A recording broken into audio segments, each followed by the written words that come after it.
ಬಾಬಾ ಸಾಹೇಬ್ ಅಂಬೇಡ್ಕರ್ ಅವರು ಕೊಟ್ಟಿರುವಂತಹ ಈ ಸಂವಿಧಾನದ ಹೂರಣ ನಾವು ಅರ್ಥನೇ ಮಾಡ್ಕೊಳ್ಳೋದಿಲ್ಲ. ಬಾಬಾ ಸಾಹೇಬ್ ಅಂಬೇಡ್ಕರ್ ಅವರು ಈ ನೆಲದಲ್ಲಿ ಹುಟ್ಟದೇ ಹೋಗಿದ್ದರೆ ನಾನು ಇಲ್ಲಿ ಕುತ್ಕೊಳ್ಳೋಕೆ ಆಗ್ತಾನೂ ಇರಲಿಲ್ಲ, ನಿಮ್ಮ ಜೊತೆ ಇಷ್ಟು ಮಾತಾಡೋಕೆ ಆಗ್ತಾನೂ ಇರಲಿಲ್ಲ. ಈಗ ನಿಮ್ಮ ಹಿನ್ನೆಲೆ, ನಿಮ್ಮ ವಿದ್ಯಾಭ್ಯಾಸ ನೋಡ್ತಿದ್ರೆ, ಒಂದು ನೀವು ಯಾವುದಾದ್ರೂ ಪ್ರಖ್ಯಾತ ಪತ್ರಿಕೆಗೆ ಎಡಿಟರ್ ಆಗಬೇಕಾಗಿತ್ತು, ಅಂದರೆ ಆ ಲೈನಲ್ಲಿ ಹೋಗಬೇಕಾಗಿತ್ತು. ಇಲ್ಲ ಅಂತಂದರೆ ನಿಮ್ಮ ಮೇಲೆ ಪ್ರಭಾವ ಬೀರಿರುವ ವ್ಯಕ್ತಿಗಳನ್ನು ನೋಡಿದ್ರೆ ನೀವು ರಾಜಕೀಯ ಹಿನ್ನೆಲೆಗೆ ಬರಬೇಕಿತ್ತು, ಆ ಕ್ಷೇತ್ರಕ್ಕೆ ಬರಬೇಕಿತ್ತು. ಎರಡನ್ನೂ ಆಯ್ಕೆ ಮಾಡ್ಕೊಳ್ದೆ ಅಕಾಡೆಮಿಕ್ ಆಗಿ ನೀವು ಪ್ರಾಧ್ಯಾಪಕರಾಗಿ ಹೋಗೋದಕ್ಕೆ ಏನು ಕಾರಣ ಆಯಿತು? ಈಗಿನ ವಿದ್ಯಾರ್ಥಿಗಳ ಕಲಿಕಾ ಆಸಕ್ತಿ ಬಗ್ಗೆ ಏನನ್ಸುತ್ತೆ? ಭಾರತ ಸಂವಿಧಾನ ನಮಗೆ ಸಮಾಜದ ಅವಕಾಶವನ್ನು ಕಲ್ಪಿಸದೇ ಹೋಗಿದ್ದರೆ, ನಮಗೆಲ್ಲ ಶಿಕ್ಷಣ ಪಡಿತಕ್ಕಂಥ ಅವಕಾಶ ಕಲ್ಪಿಸದೇ ಹೋಗಿದ್ದರೆ, ನಮಗೆಲ್ಲರೂ ಕೂಡ ಸಮಾನತೆಯ ಅವಕಾಶ ಕಲ್ಪಿಸದೇ ಹೋಗಿದ್ದರೆ ಬಹುಶಃ ನಾವು ಎಲ್ಲ ಕಾಡು ಮೇಡಲ್ಲಿ ಕುರಿಗಿರಿ ದನ ಕಾಯ್ಕೊಂಡಿರುವಂಥ ಪರಿಸ್ಥಿತಿ ಇತ್ತು ಇವತ್ತು. ಬಸವ ಅಂಬೇಡ್ಕರ್ ಯಾವತ್ತಿಗೂ ಪ್ರಸ್ತುತನೇ. ಆದರೆ ಯಾವ ಬಸವಣ್ಣ ಯಾವುದರ ವಿರುದ್ಧ ಹೋರಾಡಿದ್ರು ಅದನ್ನು ಆ ಸಮುದಾಯ ಎತ್ತಿ ನಿಲ್ಲಿಸಿದೆ, ಅದು ಬೇರೆ ವಿಚಾರ. ಈಗ ಅಂಬೇಡ್ಕರ್ ವಿಚಾರದ ತೊಗೊಂಡ್ರು ಹಾಗೆಯೇ ಅಂಬೇಡ್ಕರ್ ಏನನ್ನ ಹೇಳಿದ್ರು ಅದು ಇವತ್ತಿಗೆ ನಡೀತಿಲ್ಲ. ನಾವು ಡೆಮಾಕ್ರಸಿ ಅಂತೀವಿ, ನಿಜವಾದ ಡೆಮಾಕ್ರಸಿಯಲ್ಲಿ ಇದೀವಾ ಅದು ಕೂಡ ಪ್ರಶ್ನೆನೇ. ಈ ರಾಷ್ಟ್ರ ಹೆಂಗೆ ಬಂತಮ್ಮ? ಮಹಾರಾಜನ ಮಗ ಮಹಾರಾಜ, ಮಹಾರಾಣಿ ಮಗಳು ಮಹಾರಾಣಿ. ಇವತ್ತು ಈ ರಾಷ್ಟ್ರದಲ್ಲಿ ಹುಟ್ಟಿರ್ತಕ್ಕಂಥ ಯಾರು ಬೇಕಾದ್ರು ಏನು ಬೇಕಾದ್ರೂ ಆಗ್ಬೋದು. The beauty of democracy. Baba Saheb Ambedkar ಪ್ರಜಾಪ್ರಭುತ್ವದ ಒಂದು ಕಲ್ಪನೆಯನ್ನು ಕೊಟ್ಟು ಸಮಾಜದ ಬಿತ್ತನೆಯನ್ನು ಮಾಡಿದ್ರಲ್ಲ ಈ ರಾಷ್ಟ್ರದಲ್ಲಿ, ಅದು ಎಲ್ಲೋ ಒಂದು ಥರ ನಾವು ನ್ಯಾಯ ಆದಾಗ ಎಲ್ಲ ಬಾಮಿಚ್ಕೊಂಡು ಕೂತ್ರೆ ಹೇಗೆ? ವಿಶ್ವವಿದ್ಯಾನಿಲಯ ಅಂತ ಬಂದಾಗ 2-3 ವಿಚಾರಗಳು. ಒಂದು, ಜಾತಿ ತಾರತಮ್ಯದ ಬಗ್ಗೆ ಪ್ರಶ್ನೆಗಳು ಬರುತ್ತೆ, ವೇಮುಲ ಪ್ರಕರಣ ಇರ್ಬೋದು ಅಥವಾ ಇನ್ನಿತರೆ ಅನೇಕ ಪ್ರಕರಣಗಳು. ಇನ್ನೊಂದು, ಅಲ್ಲಿ ರಾಜಕೀಯದ ಹಸ್ತಕ್ಷೇಪ ಬರುತ್ತೆ, ರಾಜಕೀಯ ಹಸ್ತಕ್ಷೇಪ, ಸ್ವಾಯತ್ತತೆ ವಿಚಾರ ಬರುತ್ತೆ. ನೀವು ಆಡಳಿತಾತ್ಮಕವಾಗಿ ಸವಾಲು ಅಂತ ಯಾವುದನ್ನು ಗುರುತಿಸ್ತೀರಿ?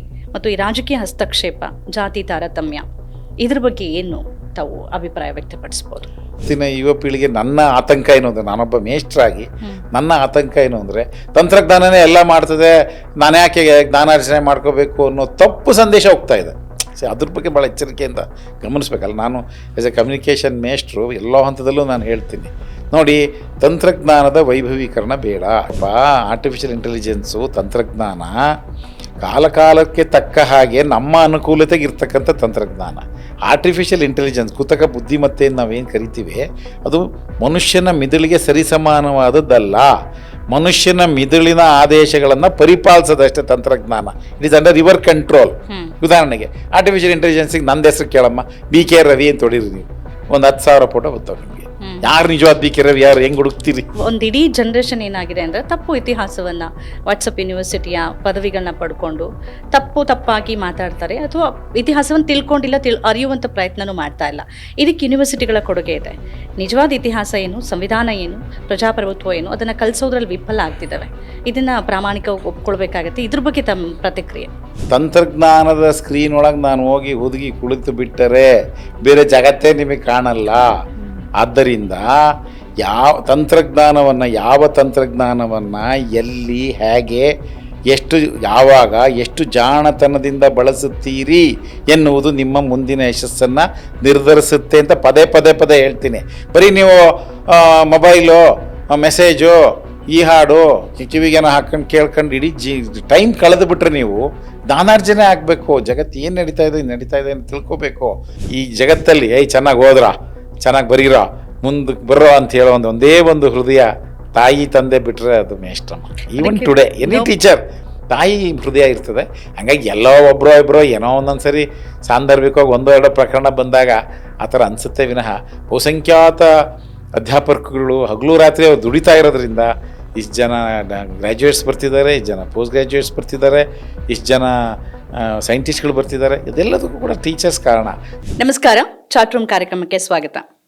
ಉನ್ನತ ಶಿಕ್ಷಣ ಹಾಗೂ ಸಂವಹನ ಅಧ್ಯಯನ ಕ್ಷೇತ್ರದಲ್ಲಿ ಸುಮಾರು 4 ದಶಕಗಳಿಗಿಂತ ಹೆಚ್ಚಿನ ಅನುಭವ ಹೊಂದಿರುವ ಕೊಪ್ಪಳ ವಿಶ್ವವಿದ್ಯಾನಿಲಯದ ಮಾಜಿ ಉಪಕುಲಪತಿಗಳಾಗಿದ್ದ, ಪ್ರಸ್ತುತ ಬೆಂಗಳೂರು ಉತ್ತರ ವಿಶ್ವವಿದ್ಯಾನಿಲಯದ ಉಪಕುಲಪತಿಗಳಾಗಿರುವ ಪ್ರೊಫೆಸರ್ BK ರವಿ ಅವರು ಇವತ್ತಿನ ನಮ್ಮ ಈ ಚಾಟ್ ರೂಮ್ ಕಾರ್ಯಕ್ರಮದ ಅತಿಥಿ. ಬನ್ನಿ ಅವರನ್ನ ಕಾರ್ಯಕ್ರಮಕ್ಕೆ ಆಹ್ವಾನಿಸೋಣ. ನಮಸ್ತೆ, ಸ್ವಾಗತ ಕಾರ್ಯಕ್ರಮಕ್ಕೆ. ನಮಸ್ಕಾರ.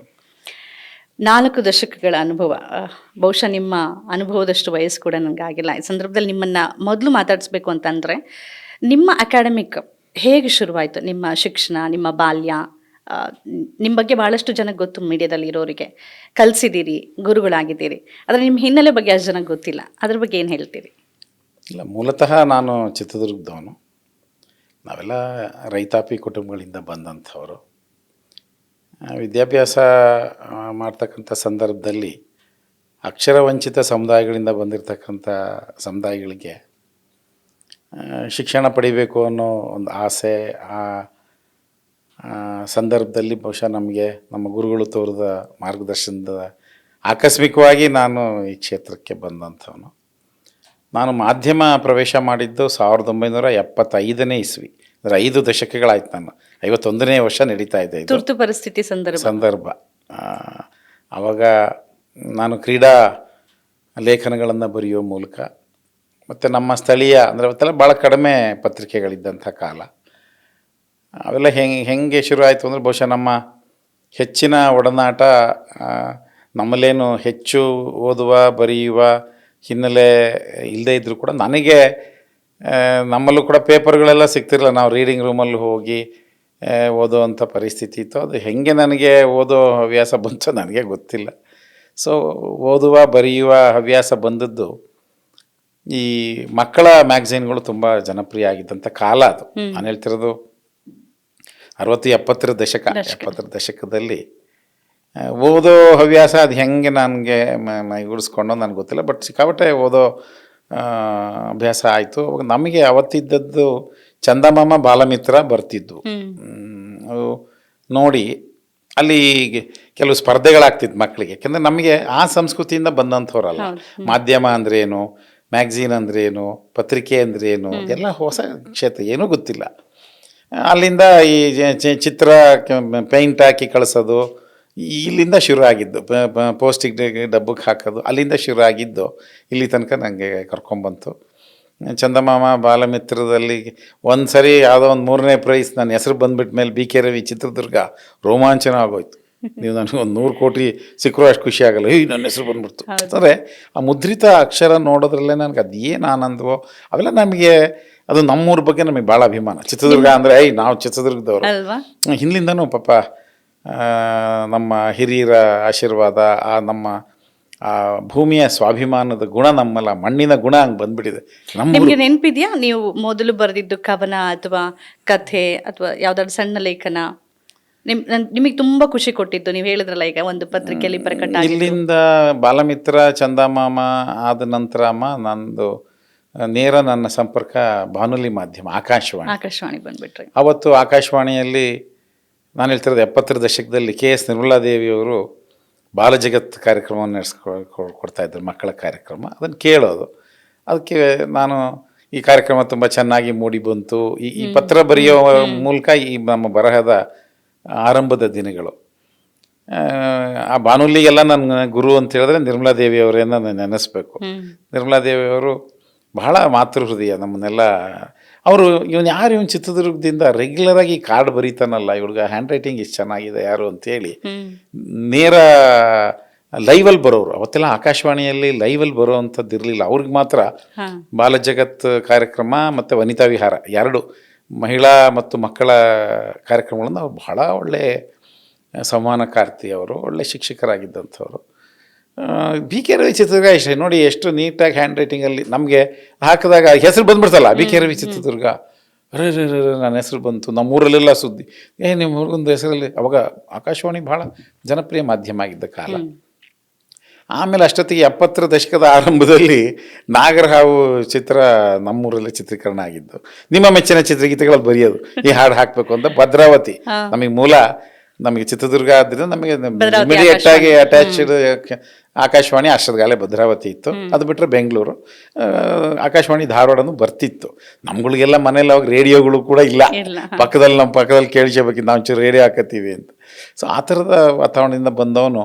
പക്ഷേ ಆಕಾಶವಾಣಿ ನಮ್ಮ ನಿರ್ಮಲಾದೇವಿ ಅವರು ಪ್ರೋತ್ಸಾಹ ಮಾಡಿದ್ದರಿಂದ ಅಲ್ಲಿಂದ ನಾನು ಬಾನುಲಿಗೆ ಪ್ರವೇಶ ಪಡೆದು ಅಲ್ಲಿ ನಾನು ರೂಪಕಗಳು ಬರೆಯೋದು. ಅವ್ರ ಪಾಪ ನನಗೆ ಅವಕಾಶ ಕೊಟ್ಟರು ರೂಪಕ ಬರೆಯೋದು. ನಮ್ಗೆ ಹೆಂಗೆ ಬರೀಬೇಕು, ರೂಪಕ ಅಂದ್ರೇನು, ಬಾನುಲಿ ರೂಪಕ ಅಂದ್ರೇನು, ಬಾನುಲಿ ನಾಟಕ ಚೌಕಟ್ಟಿತ್ತ ಅಂದ್ರೆ ಒಂದು ಮಾಧ್ಯಮ, ಒಂದು ಕಾರ್ಯಕ್ರಮ, ಒಂದು ಚೌಕಟ್ಟು. ಹೌದು ಬಹಳ ಶಿಸ್ತು. ಅಯ್ಯೋ ನಮ್ಗೇನು ಗೊತ್ತಿಲ್ಲಮ್ಮ. ಈಗ ಒಂದು ಮಕ್ಕಳ ಕಾರ್ಯಕ್ರಮ ಈಗ ನಂದು ಮೊದಲನೆಯದು ನವರಾತ್ರಿಯ ವಿಶೇಷ ಕಾರ್ಯಕ್ರಮ ಬಂತು. ನವರಾತ್ರಿಯ ವಿಶೇಷ ಕಾರ್ಯಕ್ರಮ ಒಂದು ರೂಪಕ, ನೀನು ಸ್ಕ್ರಿಪ್ಟ್ ನೀನು ಬರೀಬಲ್ಲೆ. ಅವ್ರು ನನ್ನ ಬೆಂತಟ್ಟೆ ಅವಕಾಶ ಕೊಟ್ಟರು. ನಾನು ದಸರಾ ಬಗ್ಗೆ ಒಂದು ರೂಪಕ ಬರೆದೆ. ಬಹುಶಃ ನಾನು 70ರ ದಶಕದಲ್ಲಿ ಒಂದು ರೂಪಕ ಅಂದರೆ ಹೇಗಿರಬೇಕು ಅಂದರೆ ರೇಡಿಯೋದಲ್ಲಿ ಹೆಂಗೆ ಬರ್ತಿತ್ತೋ ಅದನ್ನು ಫಾಲೋ ಮಾಡ್ತಿದ್ದೋ. ಮೊದಲೊಂದು ನಿರೂಪಣೆ, ಆನಂತರ ಸಂಭಾಷಣೆ, ಆನಂತರ ಒಂದು ಹಾಡು, ಆ ಫೀಚರ್ ಫಾರ್ಮ್ಯಾಟ್. ಆಮೇಲೆ ನಾನು ಪತ್ರಿಕಾ ಮಾಧ್ಯಮ ಓದಿದ್ದು, MA ಓದಿದ್ದು, what is A feature, what is A radio feature, ಇದು ಆಮೇಲೆ ವೈಜ್ಞಾನಿಕವಾಗಿ ಕಲ್ತಿದ್ದು. ಬಟ್ ಅವತ್ತು ಹಂಗಿರಲಿಲ್ಲ. ಆ ರೂಪಕ ರೇಡಿಯೋದಲ್ಲಿ ಹೆಂಗೆ ಬರ್ತಿತ್ತೋ, ನವರಾತ್ರಿ ಹಬ್ಬದ ನವರಾತ್ರಿ ಅಂದ್ರೇನು, ಅದರ ವಿಶೇಷಣಗಳೇನು, ಯಾವ ರೀತಿ ಎಲ್ಲಿಂದ ಆಗ್ತೈತಿ ಅಂದರೆ ಕೂತು ಓದಿ ಬರೆದು ಪಾಪ ಅದು ಬಹಳ ಖುಷಿ ಪಟ್ಬಿಟ್ರೆ, ಏನಪ್ಪ ಹಿಂಗೆ ಬರ್ದ ಇವ್ರಿಗೆ ಸ್ಕ್ರಿಪ್ಟು. ಅಲ್ಲಿಂದ ನನ್ನ ಜರ್ನಿ ಶುರು ಆಯಿತು. ಅಂದರೆ ನೀವು ಮೊದಲು ಪ್ರಾಕ್ಟಿಕಲ್ ಮಾಡಿಬಿಟ್ಟು, ಅಂದರೆ ನೀವು ಮೊದಲು ಕತೆ ಕವನ ಕಾರ್ಯಕ್ರಮಗಳನ್ನು ಮಾಡಿ ಅನಂತರದಲ್ಲಿ ನೀವು ಕಲ್ತಿದ್ದ, ಅಕಾಡೆಮಿಕ್ ಕಲ್ತಿದ್ದ?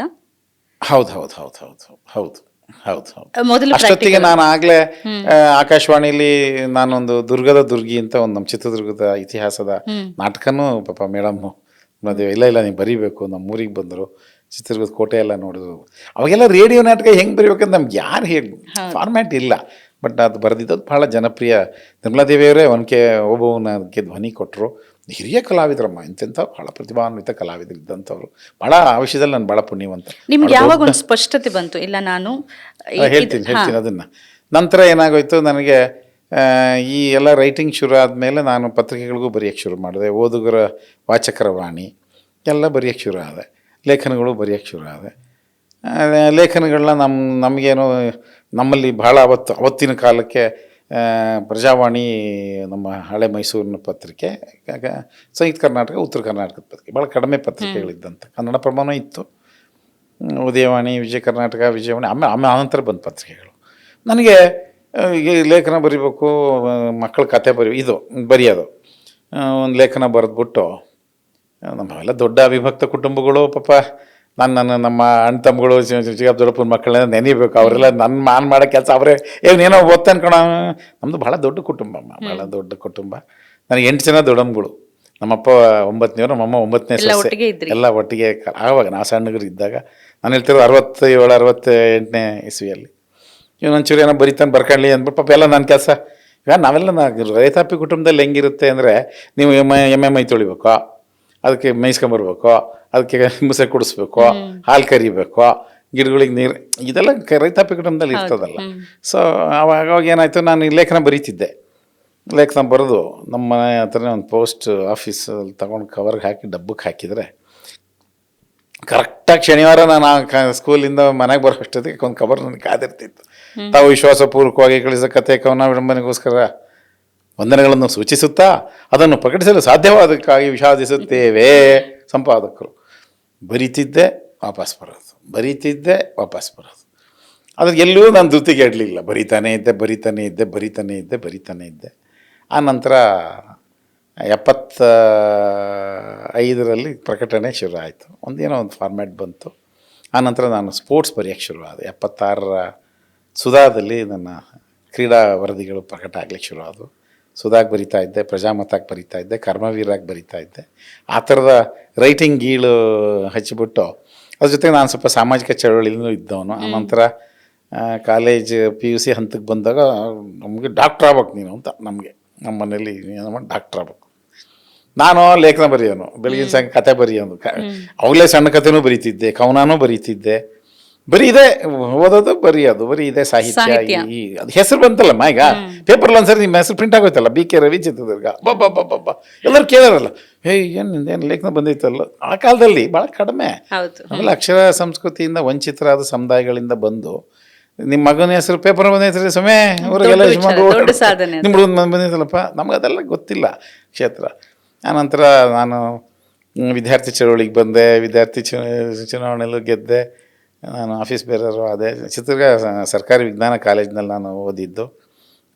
ಆದರೆ ನನಗೆ MBBS ಓದೋ ಅವಕಾಶ ಸಿಗಲಿಲ್ಲ. ಆವಾಗ ಎಲ್ಲರೂ ಹಿರಿಯರು, ನೀನು ಸುಮ್ಮನೆ ಪತ್ರಿಕೋದ್ಯಮ ಓದಯ, ನೀನು ಎಲ್ಲೇ ಡಾಕ್ಟ್ರ್ ಇಲ್ಲ. Because you have to very hard working ಇರಬೇಕೆಲ್ಲ. ಓದ್ಬೇಕಾದ್ರೆ 100ಕ್ಕೆ 100 ನೀವು ಲೇಖನ ಬರೀ, ಈ ಕಡೆ ಚಳವಳಿ, ಸಾಮಾಜಿಕ ಚಳವಳಿ.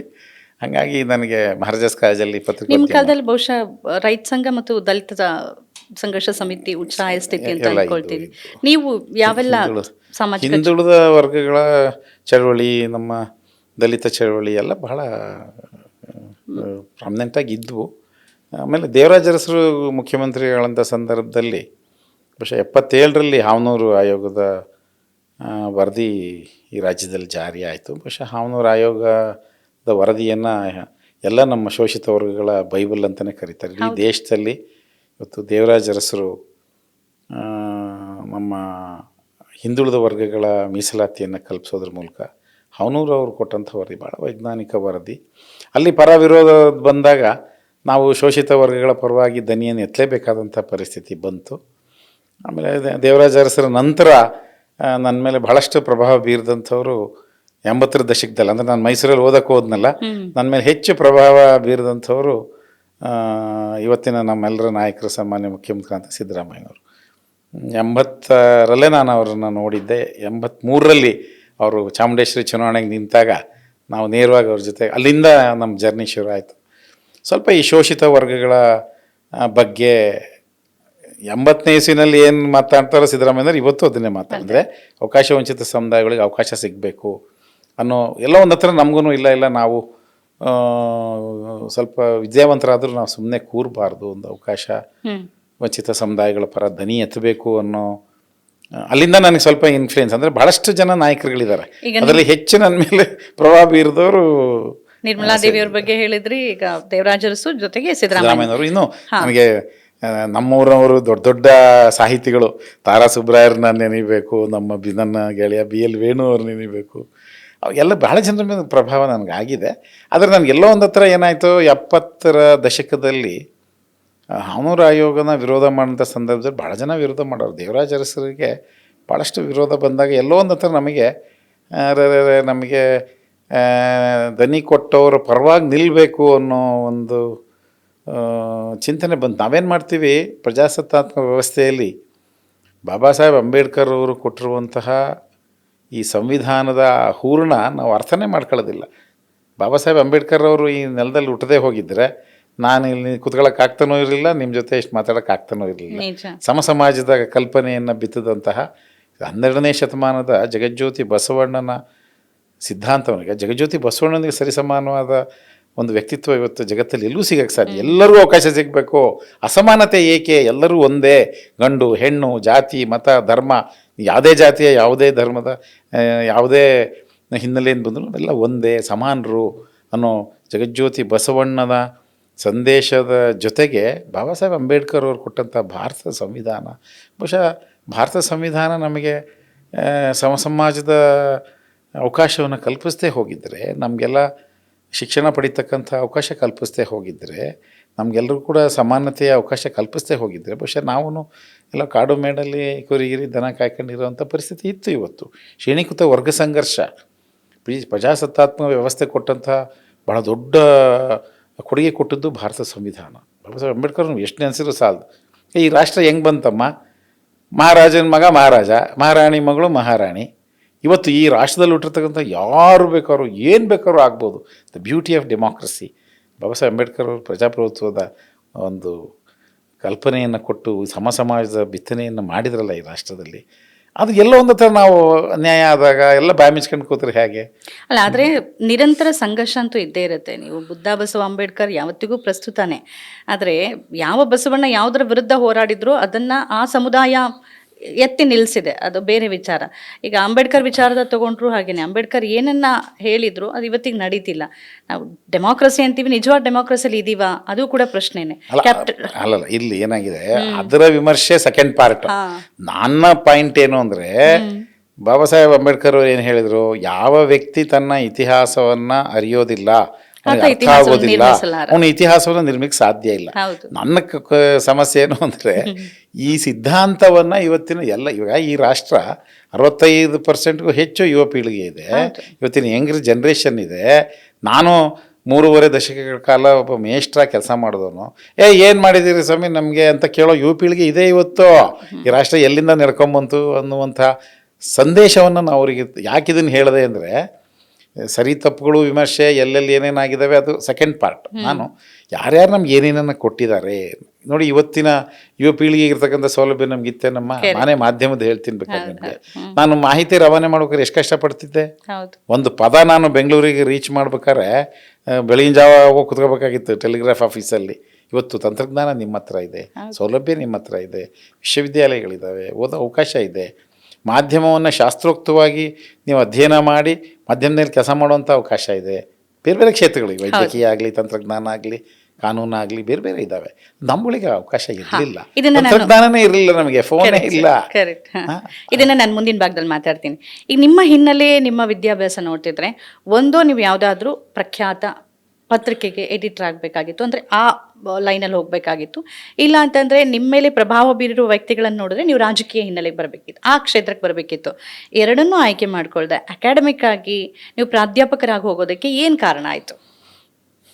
ಇಲ್ಲ, ಮೂಲತಃ ಒಂದು ಅವಕಾಶ ಹಂಗೆ ಬಂದ್ಬಿಡ್ತು ಪರಿಸ್ಥಿತಿ. ನನಗೂ ನನ್ನ ಜೀವನದಲ್ಲಿ ಯಾವತ್ತೂ ನಾನು ಮೇಷ್ಟ್ರ ಆಗ್ತೀನಿ ಅಂತ ಅಂದ್ಕೊಂಡನಲ್ಲ. ಯಾಕೆಂದ್ರೆ ನಾನು ಈ ಮಾಧ್ಯಮದ ಕನಸು, ನಾನು ಯಾವುದೋ ಪತ್ರಿಕೆ ಸಂಪಾದಕ ಅಲ್ಲ, ಆಗ್ತೀನಿ. ನಿಮ್ಮ ಹಿನ್ನೆಲೆ ನೋಡಿದ್ರೆ ಹಂಗೆ ಆಮೇಲೆ ನನಗೆ ಚಲನಚಿತ್ರ ಕ್ಷೇತ್ರದಲ್ಲಿ ನನಗೆ ಪುಟ್ಟಣ್ಣ ಕಣಗಾಲ್ ಅವರಿಂದ ಬಹಳ ಪ್ರಭಾವಿತನಾದವನು. ಅವ್ರ ಶೂಟಿಂಗ್ಗಳನ್ನೆಲ್ಲ ನೋಡಿರೋನು, ನಾನು ಅವ್ರ ಜೊತೆಗೆ ಹೋಗಿರೋನು. ನನಗೆ ಚಲನಚಿತ್ರ ಕ್ಷೇತ್ರಕ್ಕೆ ಹೋಗ್ಬೇಕು ಅಂತಲೂ ಬಹಳನೇ ಆಸೆ ಇತ್ತು. ಬಟ್ ಅದು ನನಗೆ ಕಾಲ ಪಕ್ವ ಆಗಲಿಲ್ಲ, ಅದಕ್ಕೆ ಅವಕಾಶ ಸಿಕ್ಕಲಿಲ್ಲ ನನಗೆ. ಸೊ ನಾನು ಮಾಧ್ಯಮಕ್ಕೆ, ಪತ್ರಿಕಾ ಕ್ಷೇತ್ರಕ್ಕೆ ಬಂದೆ. ಕೆಲಸ ಮಾಡೋಂಥ ಸಂದರ್ಭದಲ್ಲಿ ಆಕಸ್ಮಿಕವಾಗಿ ನಾನು ಆಕಸ್ಮಿಕ ಅಂದರೆ ನಮ್ಮ ಪ್ರೊಫೆಸರ್ HS ಈಶ್ವರ್ ಅವರು ನಮ್ಮ ಗುರುಗಳು. ಇವತ್ತು ಬಹುಶಃ ನನ್ನ ಎಲ್ಲ ಈ ಸ್ಥಾನಮಾನಗಳಿಗೆ ಪ್ರೊಫೆಸರ್ ಈಶ್ವರ್ ಅವರೇ ಕಾರಣ, ಅವರೇ ನನ್ನ ಗುರುಗಳು. ಅಲ್ಲಿ ನನಗೊಂದು ಅವಕಾಶ ಮಾಡಿದರು. ಹಾಗಾಗಿ ನಾನು ಬೆಂಗಳೂರು ವಿಶ್ವವಿದ್ಯಾಲಯದ ಸಂವಹನ ವಿಭಾಗದಲ್ಲಿ ನನಗೆ ಉಪನ್ಯಾಸಕ ಆಗ್ತಕ್ಕಂಥ ಒಂದು ಅವಕಾಶ ಸಿಕ್ತು. ಹಾಗಾಗಿ ನಾನು ಬಂದು ಆಮೇಲೆ ನೀವು ಯೋಚನೆ ಮಾಡಲಿಲ್ವಾ, ಅಂದರೆ ನನ್ನ ಆಸಕ್ತಿ ಇದಲ್ಲ ಅಥವಾ ಅದಕ್ಕೆ ಆಸಕ್ತಿ ಬೆಳೆಸ್ಕೊಂಡು? ಅಲ್ಲ, ಅದು ಅದೇ ಕ್ಷೇತ್ರದ ಟೀಚಿಂಗ್ ಸಿಕ್ತಲ್ಲಮ್ಮ ನನಗೆ. ಬೇರೆ ಸಿಕ್ಕಿದ್ರೆ ಗೊತ್ತಿಲ್ಲ ನನಗೆ. ಯಾಕೆಂದರೆ ಮೂಲತಃ ನಾನು ಸಾಹಿತ್ಯದ ವಿದ್ಯಾರ್ಥಿ, ಆನಂತರ ಮಾಧ್ಯಮ ಅಂದರೆ BA ಜರ್ನಲಿಸಮ್ಮು ಕೂಡ ಓದಿದ್ದೆ ನಾನು. ಆದರೆ ನನಗೆ ಮಾಧ್ಯಮ ಕ್ಷೇತ್ರದ ವಿಷಯನೇ ಸಿಕ್ತಿದ್ದರಿಂದ, ನನಗೆ ಸ್ವಲ್ಪ ಮಾಧ್ಯಮದ ಹಿನ್ನೆಲೆ ಇದ್ದಿದ್ದರಿಂದ ಅಷ್ಟೊತ್ತಿಗೆ ನನಗಾಗಲೇ ಚಲನಚಿತ್ರ ಕ್ಷೇತ್ರ, ಮುದ್ರಣ ಮಾಧ್ಯಮ, ಟೆಲಿವಿಷನ್ನು, ಬಾನುಲಿ ಎಲ್ಲ ಕ್ಷೇತ್ರಗಳ ಎಕ್ಸ್ಪೋಜರ್ ಇತ್ತು ನನಗೆ. ಹಾಗಾಗಿ ನನಗೆ ಹೆಚ್ಚು ವ್ಯತ್ಯಾಸ ಅನ್ನಿಸ್ಲಿಲ್ಲ. ಯಾಕೆಂದರೆ ನಮ್ಮ ವಿದ್ಯಾರ್ಥಿಗಳ ಜೊತೆಗೆ ನಾವು ಮಾಡ್ತಾಯಿದ್ದಂಥ ಪಾಠ, ಇವಾಗ editing, reporting, media loss, television production, film studies, ಭಾಳಷ್ಟು ವರ್ಷಗಳ ಕಾಲ ಚಲನಚಿತ್ರ ಪಾಠ ಮಾಡ್ತಕ್ಕಂಥ ಒಂದು ಅವಕಾಶ ಸಿಕ್ತಲ್ಲ. ಹಾಗಾಗಿ ನನಗೆ ತುಂಬ ನಾನು ಕ್ಷೇತ್ರದಿಂದ ಆಚೆ ಇದ್ದೀನಿ ಅಂತ ಅನ್ನಿಸ್ಲಿಲ್ಲ. ನಮ್ಮದೇ ಅಂತ ಲ್ಯಾಬ್ ಜರ್ನಲ್ಲು, ನಮ್ಮ ವಿದ್ಯಾರ್ಥಿಗಳು ಭಾಳ ಟ್ಯಾಲೆಂಟೆಡ್ಡು. ಸೊ ಅಷ್ಟೊತ್ತಿಗೆ ನಾವು ಕೂಡ ಡಾಕ್ಯುಮೆಂಟ್ರಿ ಮಾಡ್ತಕ್ಕಂಥ ಅವಕಾಶ ಮಾಧ್ಯಮ ಜೊತೆ. ಆಮೇಲೆ ನಾವು ಸ್ವಲ್ಪ ತುಂಬ ಆ್ಯಕ್ಟಿವಿಟೀಸ್ ಮಾಡ್ತಾಯಿತ್ತು ಅವಾಗ. ಹಾಗಾಗಿ ನನಗೆ ಹೆಚ್ಚು ಇದೇ ಕ್ಷೇತ್ರದ ವಿಷಯ ಆಗಿದ್ದರಿಂದ ನನಗೆ ಹೆಚ್ಚು ಅನ್ನಿಸ್ಲಿಲ್ಲ. ಬಟ್ ಬಹುಶಃ ನನಗೆ ಯಾವತ್ತೂ ಹಂಗೆ ಅನಿಸಿಲ್ಲ. ನನಗೆ ಏನೋ ಅವಕಾಶ ಸಿಕ್ತು, ಮೇಷ್ಟ್ರ ಆಗಿಬಿಟ್ಟೆ. ಸೊ ನಂದೊಂದೇನು ಅಂದರೆ, ಏನಾರೋ ಒಂದು ಅವಕಾಶ ನನ್ನ ಪಾಲಿಗೆ ಬಂದದ್ದು ಪಂಚಾಮೃತ. ಏನೋ ನಮ್ಮ ಗುರುಗಳ ಆಶೀರ್ವಾದದಿಂದ, ಹಿರಿಯರ ಆಶೀರ್ವಾದದಿಂದ ನನಗೆ ಅವಕಾಶ ಸಿಕ್ಕಾಗ ನಮ್ಗೆ ಏನು ಕೆಲಸ ಕೊಟ್ಟರು ನಾವು ಅಚ್ಚುಕಟ್ಟಾಗಿ ಮಾಡಬೇಕು ಅನ್ನೋ ಒಂದು. ಆಮೇಲೆ ಏನಾಗುತ್ತೆ, ನಾವು ಈ ನಿಜವಾಗ್ಲೂ ಹೇಳ್ಬೇಕು ಅಂದರೆ, ಈ ಶೂದ್ರ ವರ್ಗದಿಂದ ಬಂದಿರೋರಿಗೆ ನಮಗೇನು ಅಂದರೆ, ನೀವು ಏನಾದ್ರು ನಿಮ್ಗೆ ಅವಕಾಶ ಕೊಟ್ಟಾಗ, ಕೊಟ್ಟ ಕುದುರೆಯನ್ನು ಏರಲಾರದವ ಶೂರನೂ ಅಲ್ಲ ಧೀರನೂ ಅಲ್ಲ ಅಂತ ಒಂದು ಮಾತು. ಏನಾದ್ರು ಒಂದು ಅವಕಾಶ ಕೊಟ್ಟಾಗ ನಾವು ಯು ಹ್ಯಾವ್ ಟು ಪ್ರೂವ್. ಯಾವುದೇ ಕಾರಣಕ್ಕೂ ಒಂದು ಏನೋ ಒಂದು ಕೆಲಸ ಕೊಟ್ಟರೆ ನಿಮಗೆ ಭಾಳ ನಾವು ಅಚ್ಚುಕಟ್ಟಾಗಿ ತಯಾರಾಗಿ, ಬೇರೆಯವ್ರು ಯಾರೂ ಏನಪ್ಪ ಇವನೇನೋ ಸರಿಯಾಗಿ ಕೆಲಸ ಮಾಡಲಿಲ್ಲ ಅಂತ ಅನ್ನಿಸ್ಕೋಬಾರ್ದು ಅನ್ನೋ ಒಂದು ಆ ಥರದ ವಾತಾವರಣ ನಮಗೆ. ಮಾಧ್ಯಮದಲ್ಲಿ ಅಶಿಸ್ತಿತ್ತು ನಮಗೆ ಅಶಿಸ್ತೆಲ್ಲ ಕಲಿಸಿದ್ದು ಯಾರು? ಮಾಧ್ಯಮ. ಈಗ ಆಕಾಶವಾಣಿ ಅಂತ ಆಕಾಶವಾಣಿ ಬೆಂಗಳೂರು ಇಲ್ಲ ಕೆಲಸ ಮಾಡ್ಬೇಕಾದ್ರೆ ಆ ಸ್ಟುಡಿಯೋದಲ್ಲಿ ರೆಡ್ ಲೈಟ್ ಆನ್ ಆದರೆ ಗಡಗಡ ನಡುಗ್ಬಿಡ್ತಿದ್ವಿ. ಆ ಡಿಸಿಪ್ಲಿನ್ನು, ಟೈಮ್ ಈಸ್ ಟೈಮ್. ಈಗ 6:40 ಸುದ್ದಿ ಬುಲೆಟಿನ್ ಹೋಗಬೇಕು ಅಂದರೆ 6:40 ಹೋಗಬೇಕು. ಆ ಡಿಸಿಪ್ಲಿನ್ ಬಂತು. ಸೊ ಆ ಮಾಧ್ಯಮ ಇದ್ದಿದ್ದರಿಂದ ಬಹುಶಃ ನನಗೆ ಅಶಿಸ್ತು ಇದ್ದಿದ್ದರಿಂದ ನನಗೆ ಹೆಚ್ಚು ಅನ್ನಿಸ್ಲಿಲ್ಲ. ಆಮೇಲೆ ನನ್ನ ಅದೃಷ್ಟಕ್ಕೆ ಏನಪ್ಪ, ನನಗೆ ಒಳ್ಳೆ ಮೇಷ್ಟ್ರು, ನನ್ನ ಗುರುಗಳು ನನ್ನ ಮಾರ್ಗದರ್ಶನ ಮಾಡಿದರು. ಜೊತೆಗೆ ನನಗೆ ಸಿಕ್ಕಂಥ ವಿದ್ಯಾರ್ಥಿ ಸಮುದಾಯ ಬಹಳ ಪ್ರತಿಭಾವಂತರು ಸಿಕ್ಕರು. ಆ ವಿಷಯದಲ್ಲಿ ನಾನು ಭಾಳ ಅದೃಷ್ಟವಂತ. ನನಗೆ ಒಳ್ಳೆ ಗುರು ಮಾರ್ಗದರ್ಶನ, ಒಳ್ಳೆ ವಿದ್ಯಾರ್ಥಿಗಳು ಮತ್ತು ನನ್ನೆಲ್ಲ ಸಹೋದ್ಯೋಗಿಗಳು ನನ್ನನ್ನು ಭಾಳಷ್ಟು ಚೆನ್ನಾಗಿ ನಡೆಸ್ಕೊಂಡ್ರು. ನಮ್ಮ ಸಂವಹನ ವಿಭಾಗದಲ್ಲಿದ್ದಂಥ ನಮ್ಮೆಲ್ಲ ನನ್ನ ಸಹೋದ್ಯೋಗಿಗಳು ಮತ್ತು ವಿಶೇಷವಾಗಿ ನನ್ನ ವಿದ್ಯಾರ್ಥಿಗಳು. ಸಾಮಾನ್ಯ ಕೆಲವ್ರಿಗೆ ಅನ್ಸುತ್ತೆ ಒಂದು ಹಂತ ದಾಟಿದ ಮೇಲೆ ಆಯಿತು ನಾನು ಈ ಕ್ಷೇತ್ರದಲ್ಲಿ ಏನೋ ಒಂದು ಮಾಡಿದ್ದೀನಿ ಅಂದಮೇಲೆ ನಾನು ಇನ್ನೊಂದಕ್ಕೆ ಹೋಗೋಣ ಅಂತ. ಈಗ ನೀವು ಹಾವನೂರು ಚಳುವಳಿ ಬಗ್ಗೆ ಮಾತಾಡಿದ್ರಿ, ಆಯೋಗ ಮತ್ತು ಆ ಸಂದರ್ಭದ ವಿರೋಧ ಪ್ರತಿರೋಧಗಳು ಎಲ್ಲದ್ರ ಬಗ್ಗೆ ಮಾತಾಡುವಾಗ ನಿಮ್ಗೆ ರಾಜಕೀಯ ಆಸಕ್ತಿ ಅಂತ ಅನ್ಸಿಲ್ವಾ? ಹಿಂದುಳಿದ ಆಯೋಗದ ಸದಸ್ಯರಾಗಿನೂ ಕೆಲಸ ಮಾಡಿದ್ರಿ, ಇಷ್ಟೆಲ್ಲ ಆದಮೇಲೆ ನಾನು ರಾಜಕೀಯಕ್ಕೆ ಹೋಗೋಣ ಅಂತ ಒಂದು ಹಂತ ಕೆಲವ್ರಿಗೆ ಅನ್ಸುತ್ತೆ. ರಾಜಕೀಯದ ಆಸಕ್ತಿ ಇತ್ತಮ್ಮ ನನಗೆ ಆರಂಭದಿಂದನೂ. ನನಗೆ ರಾಜಕೀಯ ಕ್ಷೇತ್ರ ತುಂಬ ಮಾಧ್ಯಮ ಕ್ಷೇತ್ರದಲ್ಲಿದ್ದರಿಂದ ನನಗೆ ರಾಜಕಾರಣಿಗಳ ಜೊತೆ ತುಂಬ ನಿಕಟ ಸಂಪರ್ಕವೂ ಇತ್ತು, ರಾಜಕೀಯ ಕ್ಷೇತ್ರದ ಬಗ್ಗೆ ತುಂಬ ಆಸೆನೂ ಇತ್ತು. ಆದರೆ ನಾನು ಸ್ವಲ್ಪ ಸಾಮಾಜಿಕ ಚಳವಳಿಗೆ ಬಂದುಬಿಟ್ಟೆ ನಾನು. ಸೊ ಹೆಚ್ಚು ರಾಜಕೀಯ ಆಸೆ ಇತ್ತು, ಆದರೆ ಹೆಚ್ಚು ನನಗೆ ಅವಕಾಶಗಳು ಸಿಗಲಿಲ್ಲ. ಅಂದರೆ ಬಹುಶಃ ನಾವು ಅಲ್ಲಿಗೆ ಮೇಷ್ಟ್ರ ಆಗ್ಬಿಟ್ಟಿದ್ದೆ ಕೆಲಸ.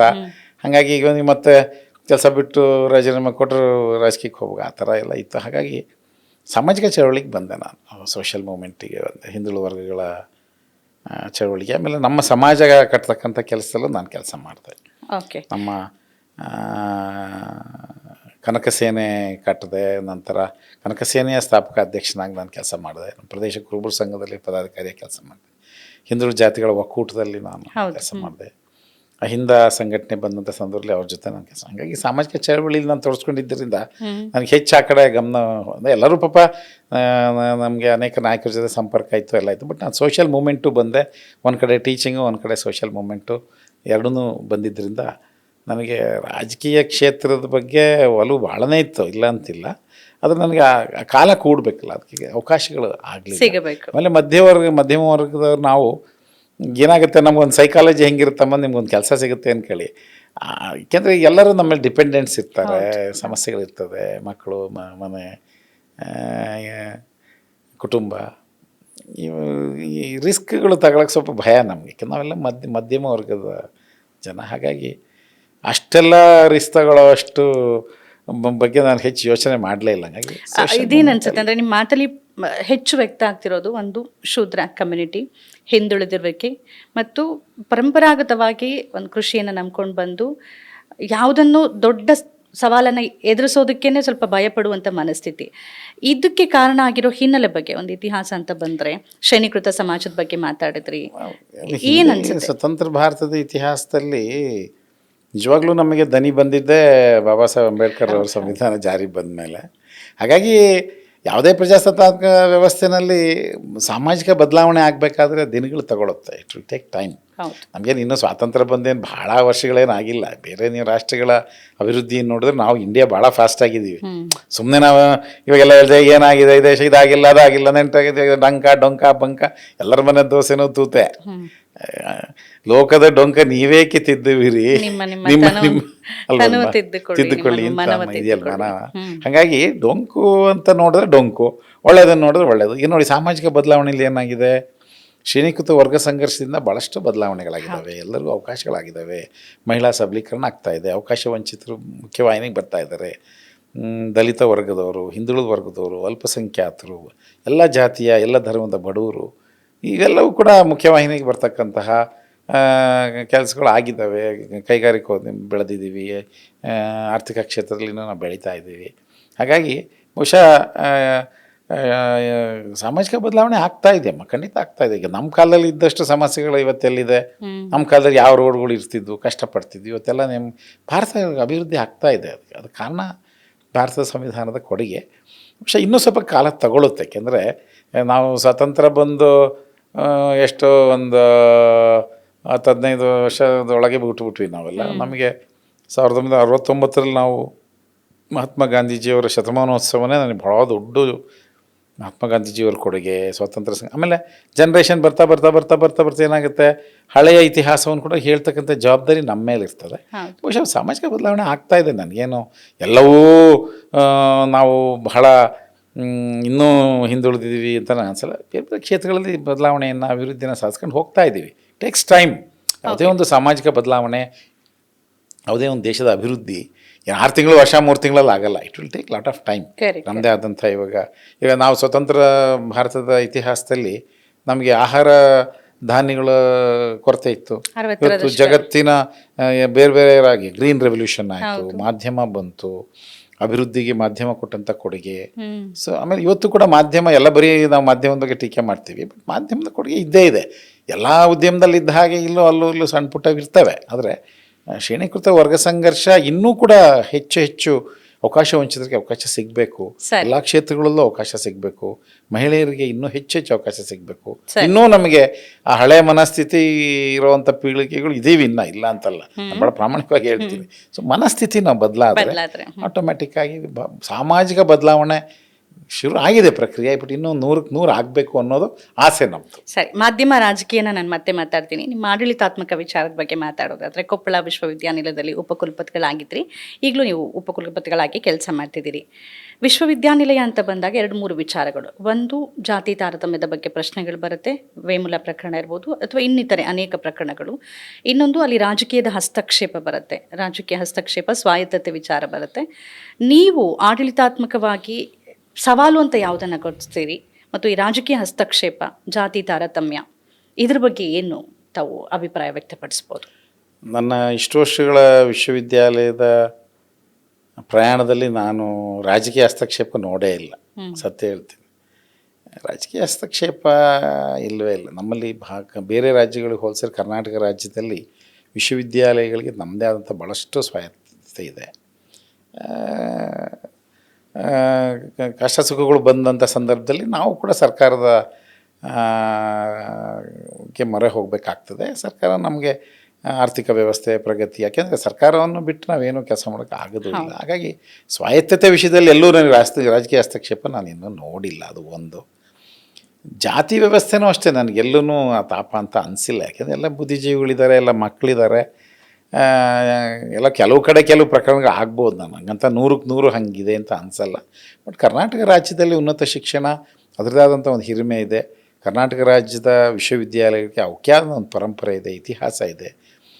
ಆಮೇಲೆ ಭಾಳಷ್ಟು ಸಂದರ್ಭದಲ್ಲಿ ವಿಶ್ವವಿದ್ಯಾಲಯಗಳ ವಿಷಯವಾಗಿ ಏನಾಗುತ್ತೆ ಅಂದರೆ 99,999 ಮಾರ್ಕ್ಸ್ ಕಾರ್ಡ್ ಪರ್ಫೆಕ್ಟ್ ಕೊಟ್ಟಿರ್ತೀವಿ, ಒಂದರಲ್ಲಿ ಒಂದು ಇನ್ಷಿಯಲ್ ತಪ್ಪಾಗಿರುತ್ತೆ, ಅದನ್ನೇ ದೊಡ್ಡದಾಗಿ ಬ್ಲೋಪ್ ಮಾಡುವಂತಹ, ಆಮೇಲೆ ಅದ್ರ ಬಗ್ಗೆನೇ ಮಾತನಾಡುವಂತಹ ಪ್ರಕಾರ ಇರ್ತವೆ. ಆಮೇಲೆ ನಮ್ಮಲ್ಲಿರೋ ಗ್ರ್ಯಾಜುಯೇಟ್ಸು, ಪೋಸ್ಟ್ ಗ್ರ್ಯಾಜುಯೇಟ್ಸು, ಡಾಕ್ಟ್ರೇಟ್ಸ್ ಹುಡುಗರು ನಾನು ಹೇಳ್ತೀನಿ, ಇಲ್ಲಪ್ಪ ನಾನು ಇವತ್ತು ನನಗೆ ಡಿಗ್ರಿ ಕೊಟ್ಟಿದ್ದು ಮೈಸೂರು ವಿಶ್ವವಿದ್ಯಾಲಯ ಪ್ರಥಮ, ಆಮೇಲೆ ನಾನು ಬೆಂಗಳೂರು ವಿಶ್ವವಿದ್ಯಾಲಯ, ನೋಡಿ 2 ವಿಶ್ವವಿದ್ಯಾಲಯಕ್ಕೆ ಓದ್ತಕ್ಕಂಥ ಅವಕಾಶ ಆಯಿತು. ನಾನು ಎಲ್ಲ ಸ್ಥಾನಮಾನಗಳಿಗೆ ಕಾರಣ ಏನು, ನನಗೆ ಆ ವಿಶ್ವವಿದ್ಯಾಲಯಗಳು ಪದವಿಗಳನ್ನು ಕೊಟ್ಟಿದ್ದಕ್ಕೆ ನಾನು ಈ ಸ್ಥಾನದಲ್ಲಿದ್ದೀನಿ. ಅದನ್ನು ನಾಮಿಸ್ಕೊಳ್ಳೋದೇ ಇಲ್ಲ.